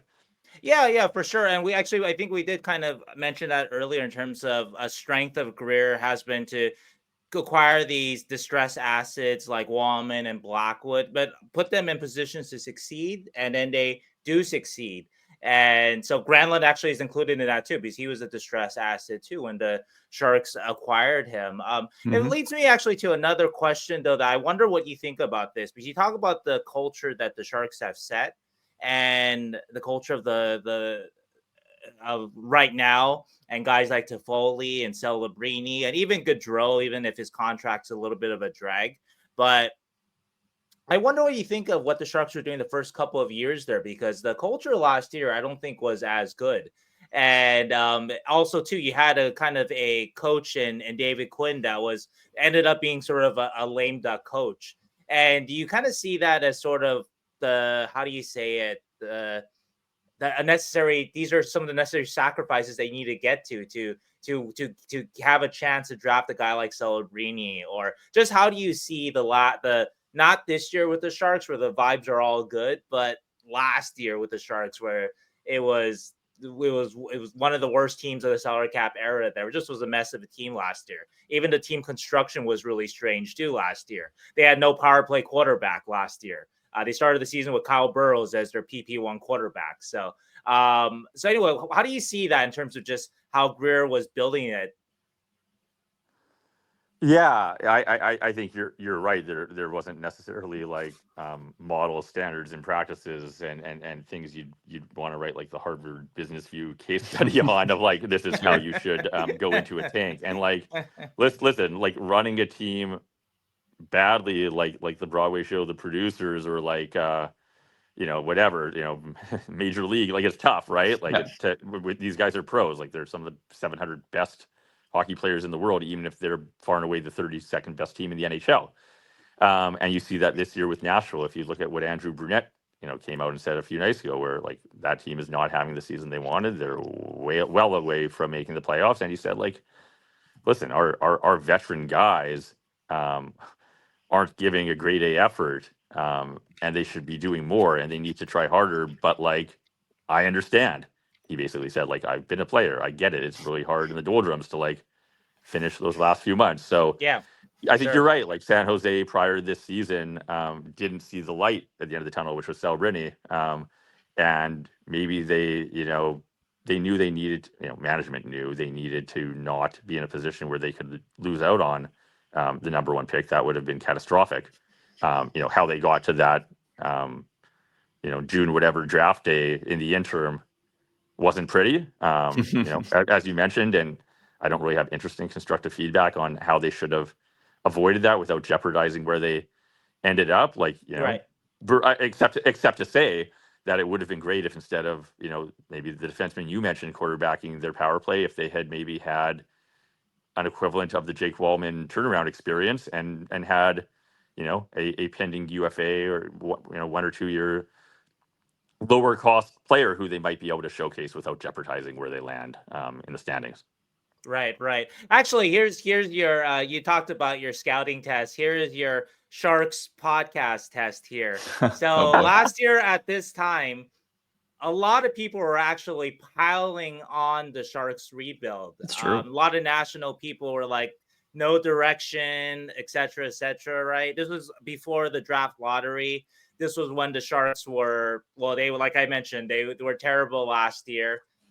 And so how did you see the Sharks rebuild last year? Because the way that Keegan and I saw it, I think we agreed that that Mike had actually done, even though the team was ugly and I didn't like the team construction, and I did put that a lot on Mike. But in terms of divesting himself of Tomas Hertl, of these big contracts, and getting something back for them, Erik Karlsson had done a pretty good job of that. And he was, when Mike took over the job in July 2022, I think that was the worst job in hockey, probably. Worst GM job in hockey. And so he had done a pretty good job of that. So we weren't as hard on him as some people were. But anyway, we're just curious what you thought of the rebuild this time a year ago. Yeah, like my view is sort of in line with yours, right? Like I spent a few years working at Amazon, and Amazon, like leadership always talks about the difference between one-way doors and two-way doors. And so like one-way doors are those really big decisions. Like, do we launch this giant brand new product with a bunch of investments, or like, go into this huge new country and be susceptible to all their laws? And two-way doors are like, what caterer do you want to use for lunch today? And so like the two-way door decisions can be criticized, but they don't really matter in the long term. And I think Grier made, the team made a bunch of those last year in terms of who was on that roster, maybe, who was the coach, or who was, who remained the coach, what they did during the season and stuff like that, that in the long term, like had they done it differently, would have helped a little bit, but wouldn't have been transformational. Whereas like, that list of players who they traded for material returns, had they not made those deals when they made them or how they made them, or done worse, like that would have been significant because that draft capital matters a ton. And again, like had they tried to, maybe say, hey, we don't want to be under scrutiny for being bad by design as much as we are, let's try to be a bit better. If that had tilted a little too far, and they were like, and you never know, like there's like, Columbus this year, I remember, I think it was Frank Saravelli or someone who was like, wouldn't a good result for Columbus would be to come in last and win the draft lottery and have a great young player. And it's like, whoa, wait, this team is like fighting for a wild card and could be the best story in all of sports if they make it. And they have like all these amazing young guys making huge leaps, and the Marchenkos and the Voronkovs and guys that maybe weren't viewed as they should be. Gentili's looking like a star. Yeah, so it's tough. And like, yeah, I think you can nitpick and say, could that year been managed different? My own view, like given my background, is always like, did that club at that point in time, manage their cap space and their contracts to be as opportunistic as possible in the short term and harvest as many assets as they could? And I'm not sure if the answer is yes. I think it's probably in between. Going forward, they've got a couple of retained salary spots on the books for a bit. They have one freeing up sooner, and like I'd like to see teams in that situation monetize that. There's always something that can be done, even to your Granlund discussion. Like you maybe don't always maximize it, but like at least try something. That's sort of my view. So yeah, I think national media and local media as well is often a little too hard on the low-hanging fruit of like a team at the bottom of the standings, and they don't see the forest for the trees. And I think if you said they were too hard on them now and they aren't high enough and praiseful enough of them right now compared to as tough as they were last year, maybe they were too tough. It's probably right. Yeah, it feels like the pendulum has swung a little bit, but actually swinging back the pendulum a little bit, I wanted to go back to kind of the discussion we're having about possible targets for the Sharks. You mentioned a lot of RFA forward targets that the Sharks might think about offer sheeting, but obviously looking at the Sharks roster and even their organizational depth chart, and we talked about this a little bit already, their defense, that's what sticks out as sort of what they need to address. But of course, every team in the league wants to address that. Any RFA defenseman that you see kind of stand out to you that maybe, or trade candidates that maybe you think the Sharks should look at? I haven't done that deep dive. I won't lie, but going off of just what, off the top of my head right now, like I think, and they'll lock him up, but like Dylan Samberg is an exceptional defenseman who would be very helpful and is underrated, at least for now, as someone who's sort of off the radar. But you look at that Jets defensive group, and obviously, like, Morrissey is a superstar, and they have some guys who have played well and some smart veterans and a good system. But like Samberg has been fantastic, especially if you look at the underlying numbers. So someone like that would obviously help a team a lot. Jersey is a team with a lot of very good young defensemen. They've signed some recently, including Kovacevic, not to key in on ex-Winnipeg or current Winnipeg guys here, but but they've also got Dougie Hamilton, who's been injury riddled. They've got Luke Hughes, they've got Siegenthaler, they've got Dylan. No more Jets, I'll mention, I promise. But they've got like a very deep list. Columbus, depending on what direction they go with, not offer sheet RFAs, but just free agents. I mean, they have guys like Provorov and so to speak. But you look at Columbus, and they traded Urasek to Minnesota earlier in the year. So there are opportunities to acquire, depending what you think of them. Really good young players, including really good young, RFA vintage type high picks like a Urasek. So there's always opportunity, and for a team with San Jose who can go to other clubs and say, maybe we'll take on a bad contract of yours, or do this or that, or throw in some picks to acquire a name like that. Those moves will be out there, and there's always major surprises where teams move off of maybe recently high paid defensemen because they have other names in mind, and so you can move on from them. But there's also a few maybe older, not RFA type names. Including players like Ekblad, who will be free agents this summer. So I think they'll have options. I also think they have time, and I'm sure they've done a lot more thinking about that question you just asked than I have. So maybe they'll do. Maybe they'll make some surprises there. Yeah. I know we only have a couple minutes. I think we just have a few more questions for you. I was thinking about this during the trade deadline. It kind of feels like the teams are maybe starting to gear up for moving out of the cap constraint era, right? Because we've been in this, everybody has to be like down to the penny for the past 10 years. And is that something that you had already kind of mentioned it, but that you see San Jose moving forward with as well? Like, are we going to see those big $14 million contracts for the superstars coming up?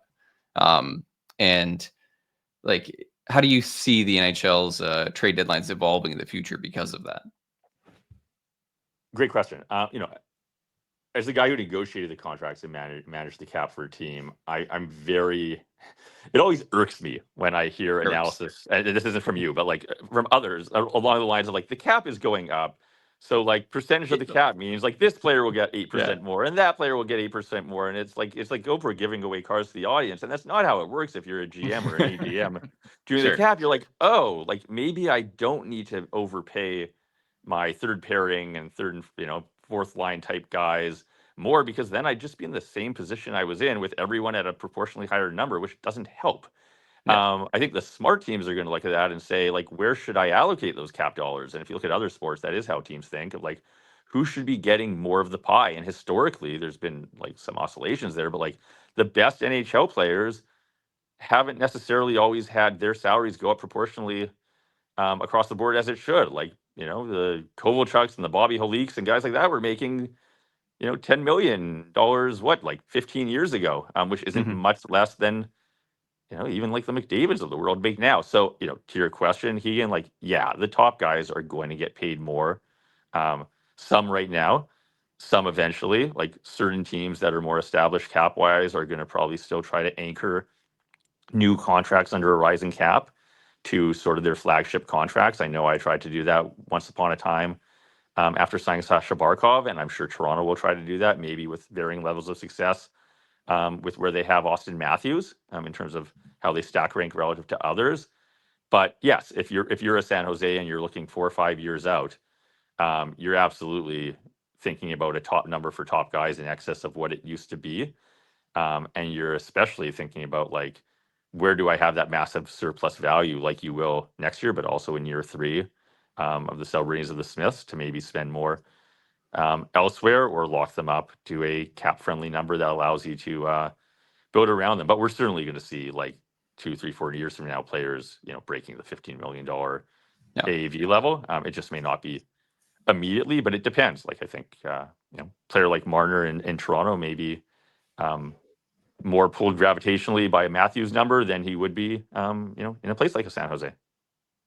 Yeah, and I'm sure we're still going to see the like $6 million third line like winger like still happen that hits a bunch and is kind of maybe overpaid, because I feel like the free agent class kind of dictates it too, right? Like how poor or relatively poor or good a free agent class is, how overpaid those players become. So it's like, I wonder what the kid in the candy store effect is going to be like in the next 2 or 3 years. I kind of worry from a Sharks. Yeah, it'll be interesting, and it comes down to like planning and prioritizing.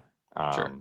And again, depending on where you're looking with those, those young stars they have in San Jose, from a sort of messaging standpoint, do you want to, show that year 4 Maximum Celebrini is your highest player because he's your franchise guy, or maybe you realize it's more important to both you and him to have him surrounded by 2 or 3 superstars who might make more than him, but might make his life a lot easier. I don't know, but yeah, a lot of interesting questions.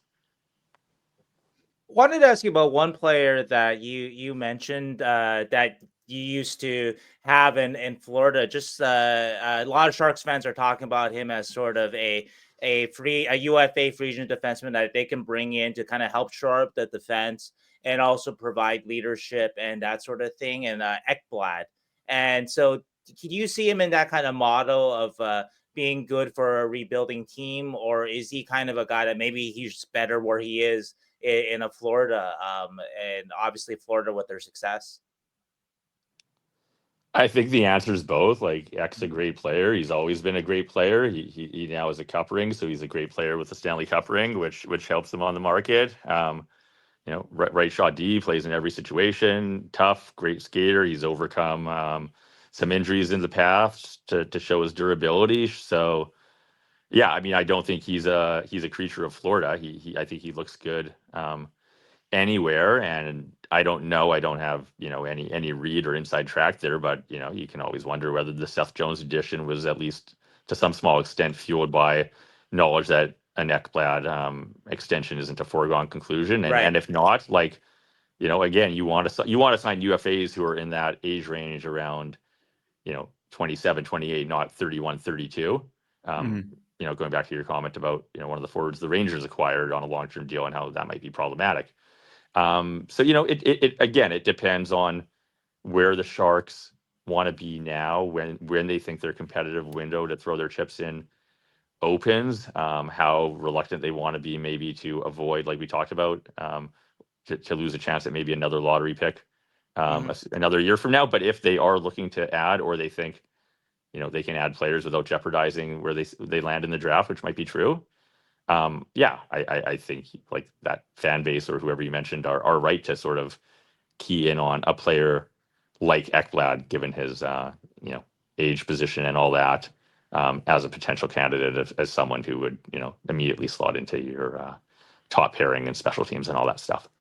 Yeah, it feels like Chicago, San Jose, they might be kind of going after the same type of players in this free agency. Just guys that are both high end on the ice, but also high end off the ice, that want to be part of a rebuild, part of building something. So I don't know if you see it kind of the same way, or is Chicago maybe a little bit ahead of it? Because you hear rumors of Chicago, thinking about Rantanen, thinking about maybe Marner and things like that, wanting to make a splash. Whereas, I don't know, San Jose, you don't hear them as much in rumors, but you kind of see them looking for the same type of player this offseason. Yeah, I mean, like I don't put a ton of stock into those reports. First of all, like Chicago's a bigger market and focus, and all that stuff, and I never understood sort of that Rantanen speculation. I thought it was maybe incidental to other things, and that doesn't matter. But that never made a ton of sense to me, and it sounds like it was way off looking at where he may have wanted to go and all that. Doesn't matter. But yeah, like every team wants the top young free agents who also aren't jerks in the room. I agree with that, and I think both those teams will too, but so will lots and lots of other clubs. And it just depends again on like when you want to make those moves, but also like if you're Mike Grier and you're looking at a player like, maybe like Ekblad, but for sure like the Ehlers and the Marners, you can't choose when they become free agents. And certainly like Grier foresees a window in the next, if not next year, and even if not 2 years from now, but I imagine like 3-4 years out, of being competitive with that young group they have. And, those names we just mentioned will be incredibly relevant to a team that wants to be good at that time. So it's that balancing act of like, what are we sacrificing in terms of asset harvesting through the draft and so on, versus making sure we add some of those guys sooner than later. And also, do they have a good read from, those young stars they have on their appetite maybe for another season where you start the year with no chance of fighting for a playoff spot. They might think for their development, how great would it be if in year 2 we can have a shot and have those players have those experiences and learn from those leaders, playing meaningful games, if not in May, at least in like March. So you're Mike Grier right now. It sounds like you think that the Sharks might be ready to make a big move this summer. Obviously, they have a foundational piece in Macklin right there, so it might make sense that now is kind of a time for it. So is that kind of what you're suggesting, that you should look into a Marner, a Ehlers, that sort of thing? Yeah, like I'm always inclined to go for the unconventional, risky move, and so I think there's two extremes here, and I think if Grier picks either of them, he's right to do either, and it's just the middle that's dangerous. So like the two extremes are, one, start going for it and add some names, and when you're adding names, add the best ones. The other extreme is make sure you aren't in like the neutral zone, picking like 7th to 14th, and give yourself the best shot at the Gavin McKenna's next summer. Yep. Either is a great long-term move. If you can, if you have to take your medicine, but you end up with McKenna, you're happy. And lots of teams did that and ended up, you've got your Crosby Malkins, and then we go through the list of teams with like 2 or 3 elite draft picks in the right years. Either's fine. I think just slow and steady is the most boring, and it's not wrong. Like, and it may just be those players aren't open to signing there or whatever.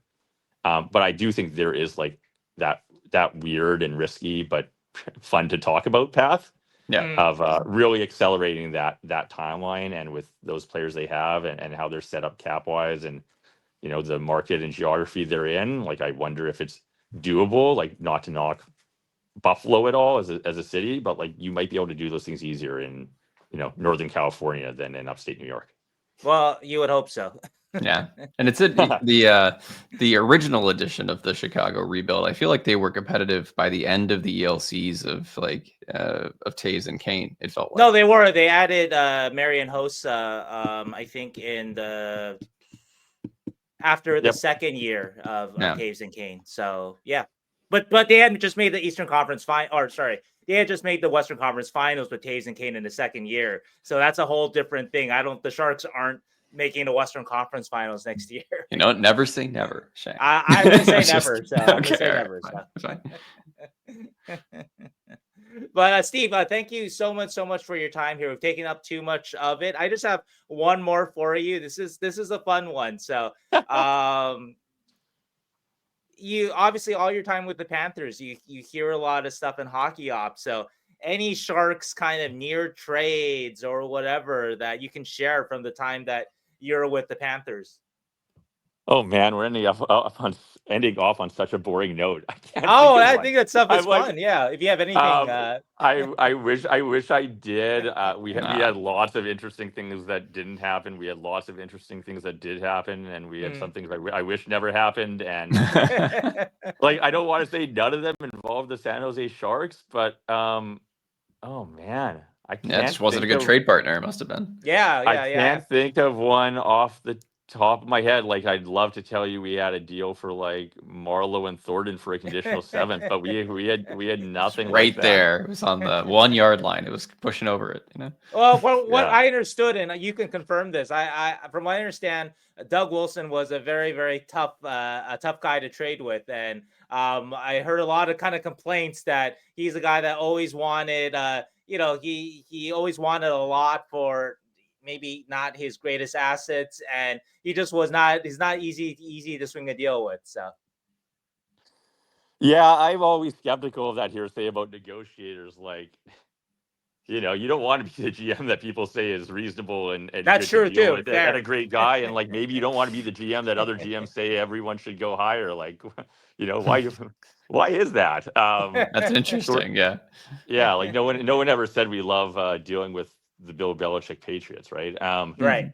So yeah, I don't know. I think most GMs are strategic and opportunistic and don't want to take one of 30 odd trade partners off the table, so they don't burn bridges. And we certainly didn't have like an X over the Sharks back in the day of like Okay. Well, who, that's who good to can we know. call. But like, listen, like, I mean, the last thing I'll say is like, you're not wrong that there's sometimes other GMs who you might pencil in and say, hey, we might be able to get a deal that might be very attractive with this group for some reasons that might not be on the might be within or without of that GM's control. Management groups do things like that, and we at least situationally profiled every other club and GM and said, what kind of deals has he made, what kind of contracts does he sign, when does he like to make moves, does he like complicated swaps with picks or not, to make sure when we did call those GMs, we put our best foot forward. But yeah, no dramatic Nah. Sharks related gossip. I'll think about it. I'll look through some old notes and I'll call you back. Okay, that sounds good. Sounds like a plan. All right, Steve. Well, thank you so much for your time. I really had a lot of fun in this conversation. Just a lot of these kind of hypotheticals, and it's going to be an exciting off season for the Sharks as they kind of go forward with their. Now they have foundational pieces. For sure. Thanks for having me, guys, and I hope they make you eat your words about their competitive nature next season. No, Western Conference Finals. That's it. Thank you so much, Steve. Thanks, guys. Thanks, Ian. Thanks, Thank you, Bye. Steve.